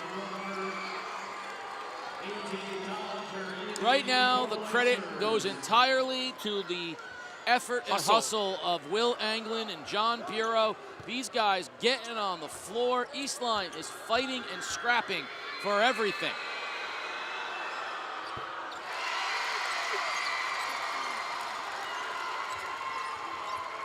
Waterford down 13. A little 15-5 run has East Lyme up by 13. They can smell it. Peabody drives, pulls up, 10-footer. That's a good shot, Logan Peabody breaking the skid for the Lancers. Last shot here. for East Lyme, 10 on the clock. Mundell behind the back, kicks. Hines steps in, and he's fouled. And with 3.1, that's going to give Waterford a chance to draw up a play and maybe get this thing into single digits going into the fourth quarter. You got McHugh in the game as well. Right now, I think Coach Bassett's looking for effort. He wants guys who can leave it on, who are going to leave it on the floor. I think you're right. There's Peabody, 3, crossover, has a look at the buzzer. Oh, just short. Fourth quarter action coming up. 11-point lead for the Vikings. You're watching Game Day live on theday.com. Pave the way for your students' financial success with a MySci account from Scient. Open a high-yield MySci savings account today and help support a positive financial future for your student. Visit scientfcu.org to learn more. Game Day is brought to you by Waterford Dental Health. At Waterford Dental Health, we provide solutions to all of your dental needs. Your smile is our top priority. Visit us today at waterforddentalhealth.com and by Core Plus Credit Union. Love the home you're in? Well, borrow based on the finished value of your home before your renovations begin. Apply today at coreplus.org. Well, how about 12, 2, and 9? That's your offensive output per quarter for the Waterford Lancers. 12, 2, and 9. Again, we thought this game would be a little bit ugly, but it's a lot ugly right now for the Lancers. And again, how, East Lyme is going to get to 40 points with 2 baskets. Can Waterford get there? Well, how about this? How do they get there? Of the 3 quarters, they've only scored the deficit that they're down in one of them. They're down 11 points, and they've only scored that many points once so far in 3 quarters. So it starts right here. This is where coaches talk about chip away, one possession at a time. O'Connell wants the ball, but good job by O'Brien. Well, the help defense and jumping the passing lanes right now for East Lyme have made a big difference. Peabody step back 3 and a good rebound from Elmer. England harassing on the defensive end.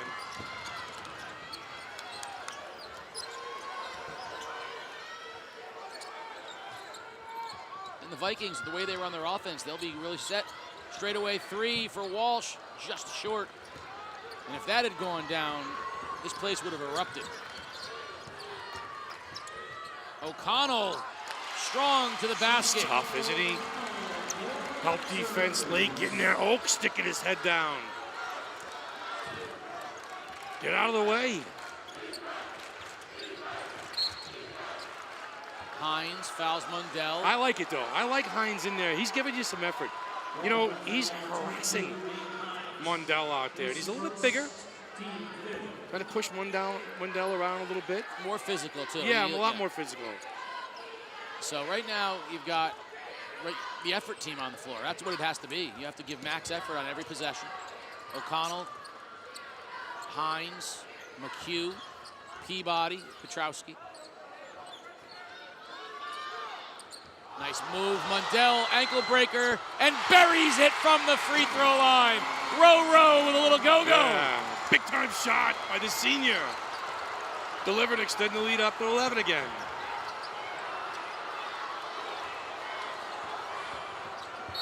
Hines fouled on his drive to the basket. We'll see who that's called on. Looks like Walsh.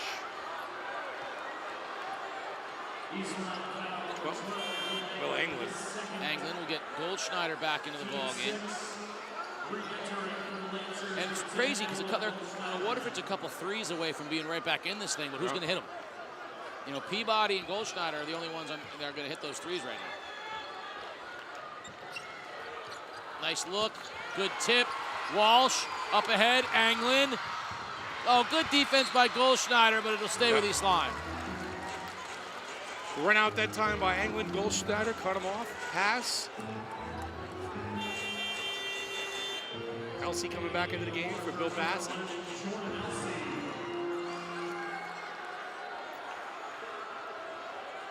Bureau will come back in the ball game as well for East Lyme. Anglin will have a seat. We're going to get a timeout. Anglin got a little blood on him. Yep. So a timeout taken. 11-point lead for East Lyme. Hard to believe you know, it feels like they're down 20, but neither team scores enough to be down 20. But East Lyme, what aren't they doing better than Waterford right now? They're playing better defense. They're running more good sets, and they're out hustling on the floor. So right now, I mean, that lead is well deserved. That being said, you know, Bill Bassett's teams do not need to justify anything to anybody, and they're a couple three-pointers away from being back in. But they're also going to need some turnovers. They're going to need a lot of things to go their way, starting here with this possession. So I have a feeling Waterford still has a run left in them. The question's going to be, when does it come, and what's the score when it happens? Anglin inbounds. Elmer, pump fake. Short on the jumper, and we get a foul on Elmer as he tried to crash his own miss, and that'll be a 1-and-1. All right, so how can Waterford get back in the game? Starts from the free throw line. That's a fourth foul on Elmer, too. He'll sit for a minute or two. He is the self-named MVP of the East Lyme team by Coach Bernardi, right? He said, there's no MVPs on this team, but if I had to name one, it's Owen Elmer, because everything runs through him. Right. So he's going to be out of the game. We'll see how things run. 4 fouls and 2 points. O'Connell needs to make the front end of this one.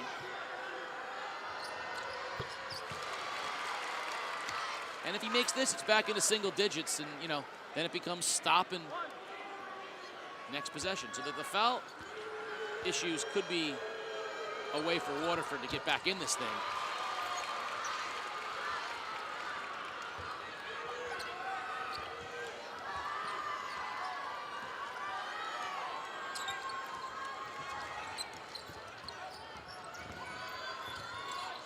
There's a turnover. Other direction. Peabody drives, hangs, floats, can't get it to go. Good defense. Nice job on the defensive glass, too. There goes Mundell.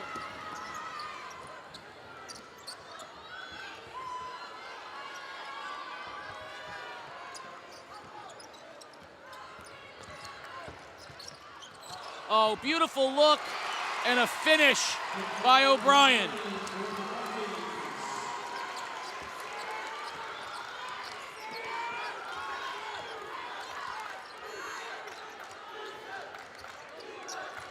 Oh, nice look. Elsey with a left-hand reverse.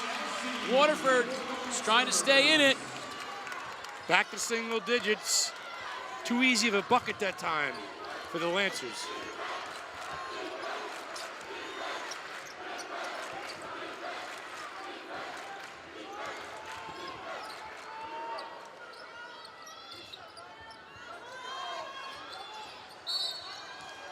Little touch foul on Anglin, away from the basket.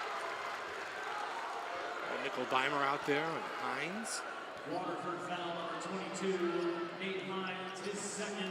Second on Hines. Team 6. Just under 5 minutes remaining now, 9-point game.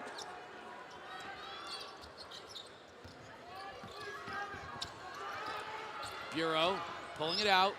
This is where Waterford's going to have to settle things down. They're going to have to come and play it. You can see Anglin's got cut on his neck. He got scratched. Mundell, bounce pass, Bureau can't finish, tipped. Peabody comes out of the pack. Little slip. O'Connell keeps going with it.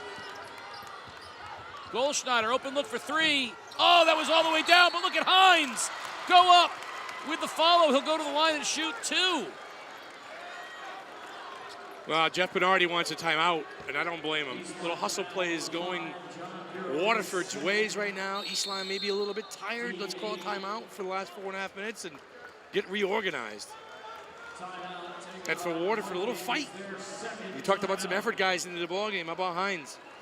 Yeah, he's given him good minutes because he has been exactly that. He's been physical, aggressive, and, you know, there was a stretch where it felt like East Lyme was just going to will their way through. Anglin diving on the floor, Bureau diving on the floor. They're stripping you from behind.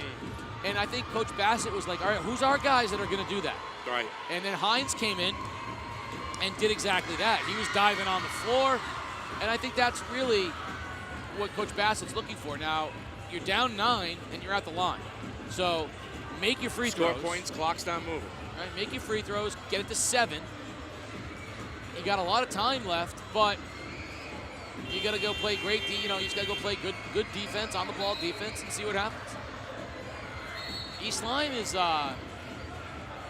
East Lyme hasn't had a good look in the last 2 or 3 trips down. I think Jeff thinks his team is probably a little bit tired right now. Let's call timeout. Let's get reorganized. We're going to buy some time. Elmer's on the bench with 4 fouls. I look to bring him back with 3 minutes left. Yeah, I think that's right. But I think right now, it's not danger time for East Lyme, but this is the moment right here where Coach Bernardi's got to keep his fingers on the pulse of yes. Hence the timeout. That's right. And Hines misses the first one, but it's a 2-shot foul. Yeah. They didn't realize it wasn't the 1-and-1. It was on his putback. But this is where if 9 becomes 5, you're going to see Coach Bernardi start to really manage. Yes. Right now, 9's comfortable. Right. Well, it all depends who you ask. Well, he wants it to be 19. Yeah. But, so now it's 8. So, if you get a stop and a 3, then the collar gets a little bit tight. And right now it's an 8-point game. You're feeling really good.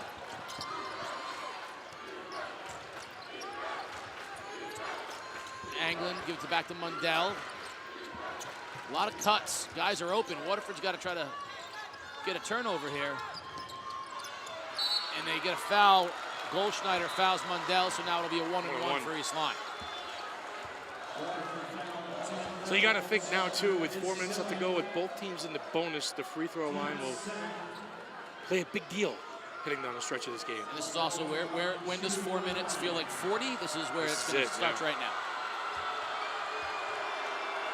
Huge free throw from the senior Rowan Mundell. Knocks it down with confidence.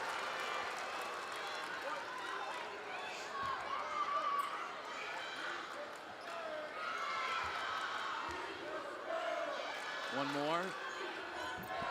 And he gets them both to go. Big free throws from Rowan Mundell. Elsey drives. Wild shot. And actually had his own Hines rebound. took it back from him. That's right. Hines, though, great effort. It'll stay East Lyme ball. I think Coach Bill Bassett's looking at the bench like, And no answers either. No?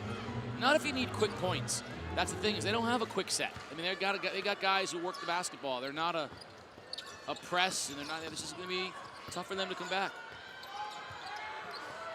Stay out of that spot. Flash to the middle. Bureau. Goldschneider almost with the steal. Now Mundell, bounce pass. Nice job, O'Brien picks it up. Pump fake. We're going to get a foul on Hines. O'Brien was working. That was a call. He fouled him. He almost tore a hide off him. Foul going to be on Hines' third. 8th team foul, so O'Brien will have a 1-and-1.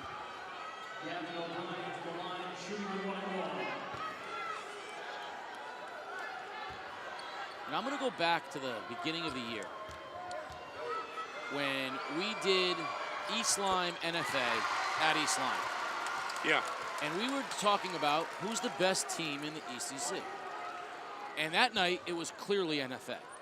And we talked about how East Lyme was going to be a level team that gave you pretty much the same effort, but that didn't have a lot of room to grow and get a lot better. We said as the New London freshmen get better, they're going to get better. And as the St. Bernard's freshmen get better, they're going to get better. And, as Peabody will go to the line and shoot too. And NFA, we said, my goodness, I mean, they could be they could be the elite of the elite, UNLV right? out there, yeah. And then we said, and we know Waterford's going to be solid. Yeah.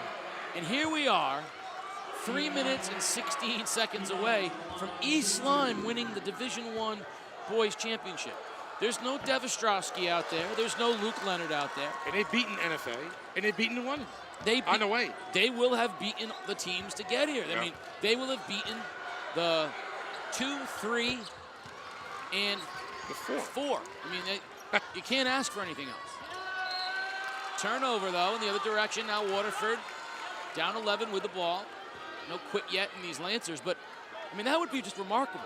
Never have I thought, I don't remember a team as improbable as this East Lyme team sitting here with this chance. O'Connell will not be denied, but Walsh takes it from him. And they're going to have to foul Riley Walsh. They don't. Instead, it goes up ahead to O'Brien. O'Brien is trapped. And back it goes to Walsh. Underneath. O'Brien on a great look from Riley Walsh.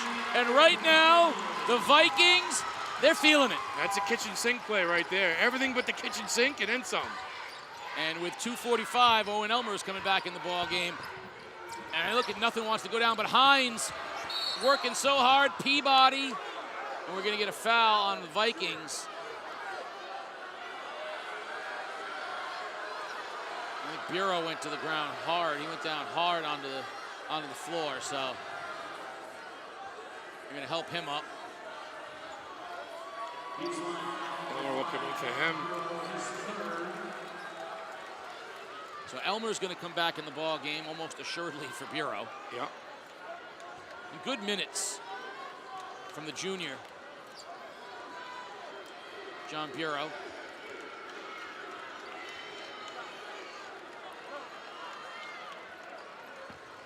Peabody at the line for Waterford. Knocks down the first one.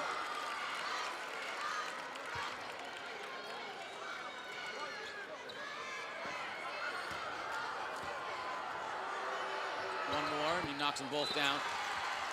Timeout, Waterford. This timeout brought to you by Groton City Utilities, enhancing and supporting the vitality and livability of the communities we serve in southeastern Connecticut. It's Groton City Utilities. So let's put a little historical perspective on this one. Yes. Going back to 2018, you had the Dev Ostrowski, Luke Leonard teams that lost to Mikey Bassetto in the Division I championship. Right. Where you had the huge crowd. In many ways, the rivalry that created the concept of a game here at Mohegan Sun. The next year, when Dev came back as a senior, he got hurt down the stretch, and that opened the door, and he never wins a Division I ECC championship. Waterford kind of takes over those years and wins, and then it transitions to NFA. And then Coach Giusti has the back-to-back years with the excellent years. We'll throw last year out. Right. So it's been Waterford, and NFA. So 4 straight years Waterford NFA. All through those years, Coach Bernardi had teams that were at the top part of the league. He just never quite cracked the code. His best team was the Dev years. Yes. And here we are after 5 years of F effort, and he's 2.5 minutes away from his first championship. And while Riley Walsh will go to the line. You know, I think if you ask Jeff, it just tell you that I think that these kids took something on this year. And I think this may be been a personal year, too, for Jeff. Coming back to East Lyme and, you know, maybe dipping his toes into the waters of other coaching jobs in the ECC. And you know what? I think that he took this year kind of personally. I really do. And again, the way Jeff coaches is a reflection of his team. You know, very hard, but together. Well, I mean, his statement. And again, I'm not thinking, you know, Bill Bassett's got more rings than anybody, you know, but just, again, it's. Anglin to go to the line. This last 220 has a chance to be ugly. I wonder at what point Coach Bassett sort of says, take the foot off and let him play it out. Maybe with a minute, you know, but the next minute and 20, they're going to go at it. I think you're right. I think the big moments that set this championship up are Coach Bernardi being here to be their coach. Yeah. His decision to allow a scrappy and hungry sports doctor to take over the summer league program. And it was a lot of fun. But it was a lot of fun. But hate giving you credit. You know, I actually break out in hives. But I think you were a perfect fit in that the summer league needs to be fun. Well, it was fun. And they had a lot of fun. And they thought, they got a lot out of it. They realized, you know, how good they might be able to be in that group, and then they've really emerged. And now they're just on a nice run, and they are a reflection of Coach Bernardi, and they've got a 13-point lead, 2:10 remaining, and they got the basketball. I mean, if you're Coach Bassett, you know, you've got 2 home games in the tournament. Make things, you know, finish on a high note. Of course, if Waterford is able to win 2 games in the tournament, they will face the Donovan dilemma, the Klingen conundrum, as they will have to play the number 1 player and the number 1 team in the state. Doing a great job right here milking clock, and this is where I wonder, all right, I guess they weren't going to take, I thought they were going to take the air out of it altogether, but up 13, now Waterford with the ball.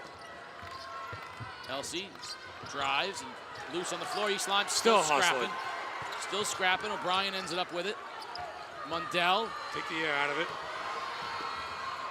Walsh and 120. Let's see if Waterford fouls. If not, then East Lyme should just take it out.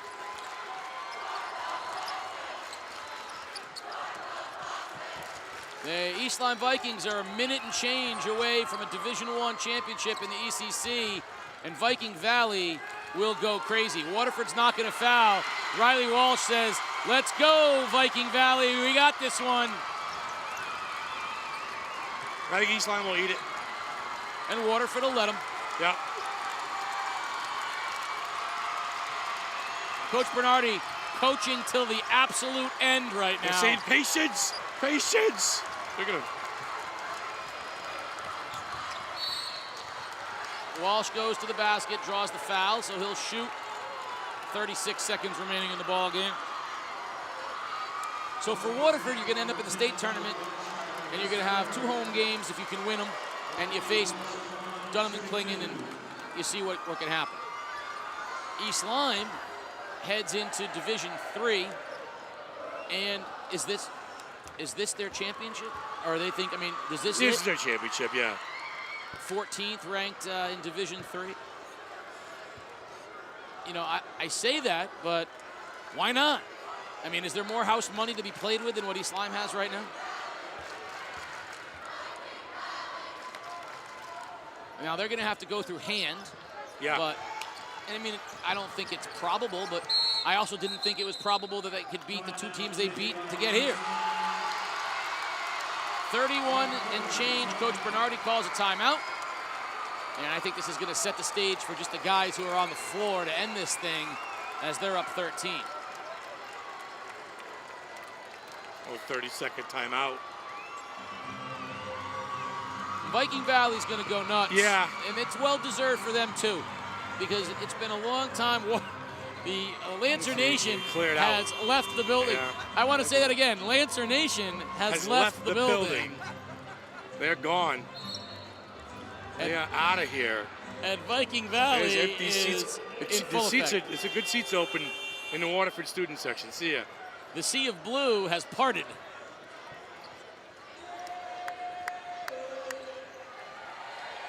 But, you know, I want to give kudos too. So now East Lyme, Division I cheerleading champions. They're here rooting on what will be the Division I boys basketball champions. I mean, it's a nice time right now after a lot of work for the Vikings. Walsh. I just read it out. Well, it would be a lot easier if Waterford didn't want to defend them. But Waterford's still putting defensive pressure on them. Good game, good season. Congratulations, East Lyme.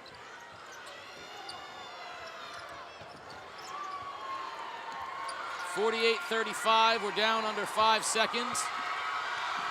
4. And there it is. The East Lyme Vikings are your Division I champions of the ECC. 48-35 over the Waterford Lancers, giving the Waterford Lancers their first ever loss here at the Mohegan Sun. The Lancers previously 5-0. are finally defeated at the Sun. Congratulations to Coach Jeff Bernardi and the Vikings. Great season in the regular season for the Lancers. They'll move on to state tournament play. But let's enjoy the championship of the Vikings. We'll get our all-tournament team, and then the sports doctor will have Coach Jeff Bernardi and our Waterford Dental Health player of the game. But first, your all-tournament team and the presentation of the championship trophy to Coach Jeff Bernardi on the number 6 seeded East Lyme Vikings go through a run completely unexpected. They beat NFA, they beat New London, and they beat Waterford. And here they are, champions of the ECC.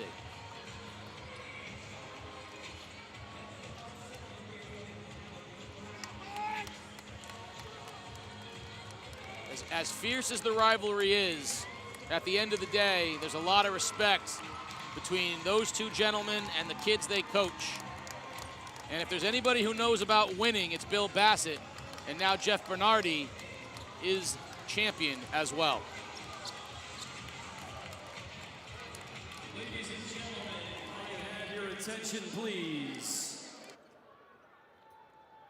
At this time, we'd like to name our 2022 ECC Basketball All-Tournament team. From Waterford, Sean O'Connell.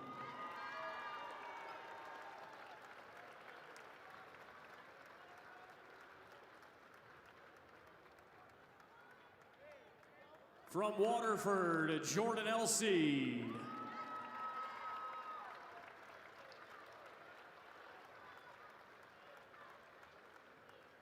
From East Lyme, Will Anglin.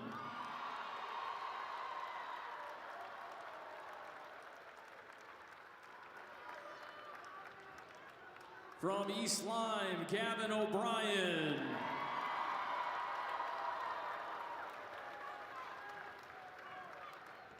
And your 2022 Most Outstanding Player goes to East Lyme's Riley Walsh.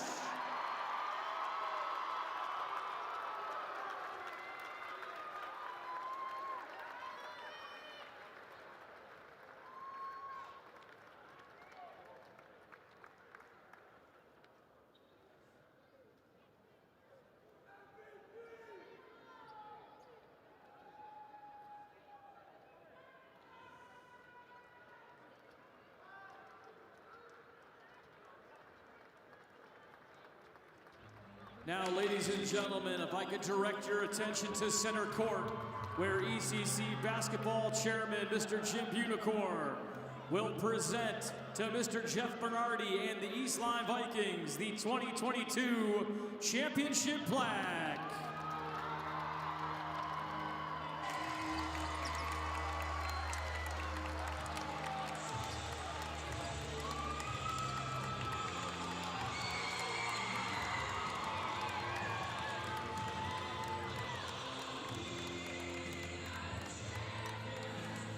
The ECC would like to thank Tom Cantone and the entire Mohegan Sun staff for hosting this year's 2022 ECC Basketball Championship Games.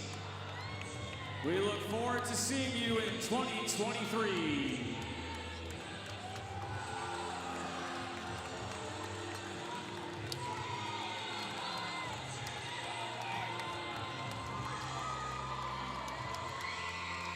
The sports doctor will have our Waterford Dental Health player of the game, as well as winning coach Jeff Bernardi.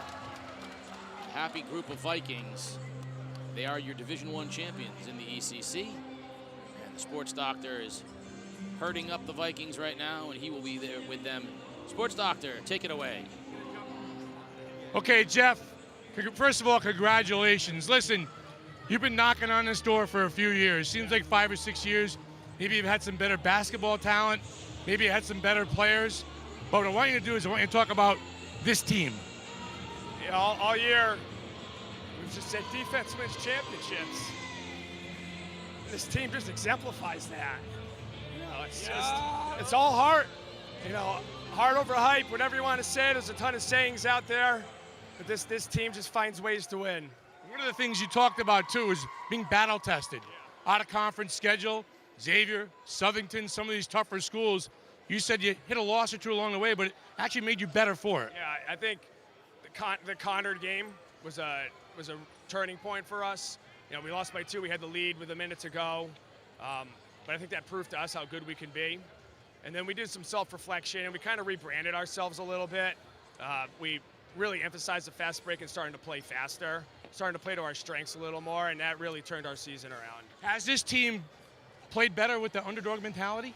Because you kind of were underdogs all year long. Yeah, I think we love that. We love that. We relish that saying, that position, and that's where we want to be. What does this mean to you personally, Jeff? This is huge. This is my 8th year here, 3rd time in the championship game, and to come away with it. You know, this team has earned it, but this goes out to Dev, to Luke, to Christian Brown, to Marshall Gaeta. I mean, those guys helped build this program to where it is now atop the ECC. So I want all of our brothers in the East Lyme family to share in this moment. Our Waterford Dental Health player of the game, all smiles, is Will Anglin. Little bit of a cut on his neck and everything. Will, if there's any team that kind of goes off the identity of their coach, it's your team. Yep. Now, talk about that all year long. I think, we had a slow slump in the middle of the season, but Coach was just preaching, you just take it one day at a time, one practice at a time. Work hard. We started working harder in practice, and we hit a rhythm, and towards the end of the year, and it carried us all the way to tonight. Now, when did you guys start believing in yourselves a little bit after those 2 losses, probably to London and NFA? Whole season we believed in ourselves. Like, start of the year we set an expectation, and even through that slump, like, that expectation didn't go away. We kept that the whole season, and we saw this first practice of the year. All right, you seniors have been doing this a long time. You, Roe, and Riley, and you guys have been through it, and I'm sure it feels pretty good to win it. Absolutely, it means everything. But like Coach said, this program, like, we built this with, like, Marshall, Dev, Luke, TJ Horner, Nate Diaz, shout out Nate. They set this standard, and we keep working at it. It's never personal when you guys play Waterford, is it? Always personal. Hey, listen, East Lyme Vikings, you guys got something to say? Hey, we want to think you gotta fight for your right to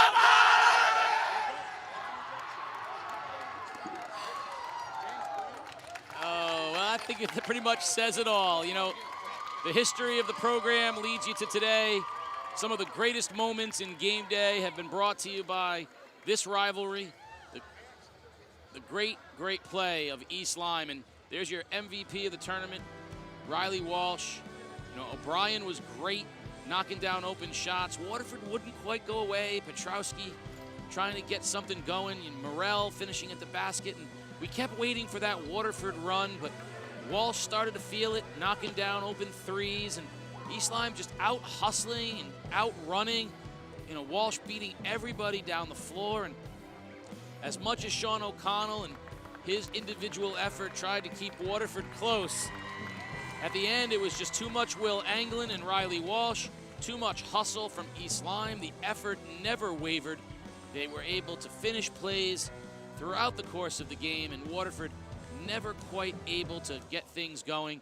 Anglin was so brilliant, the Waterford Dental Health player of the game, dishing here, and Bureau exemplified all of that hustle of East Lyme. He was on the floor constantly.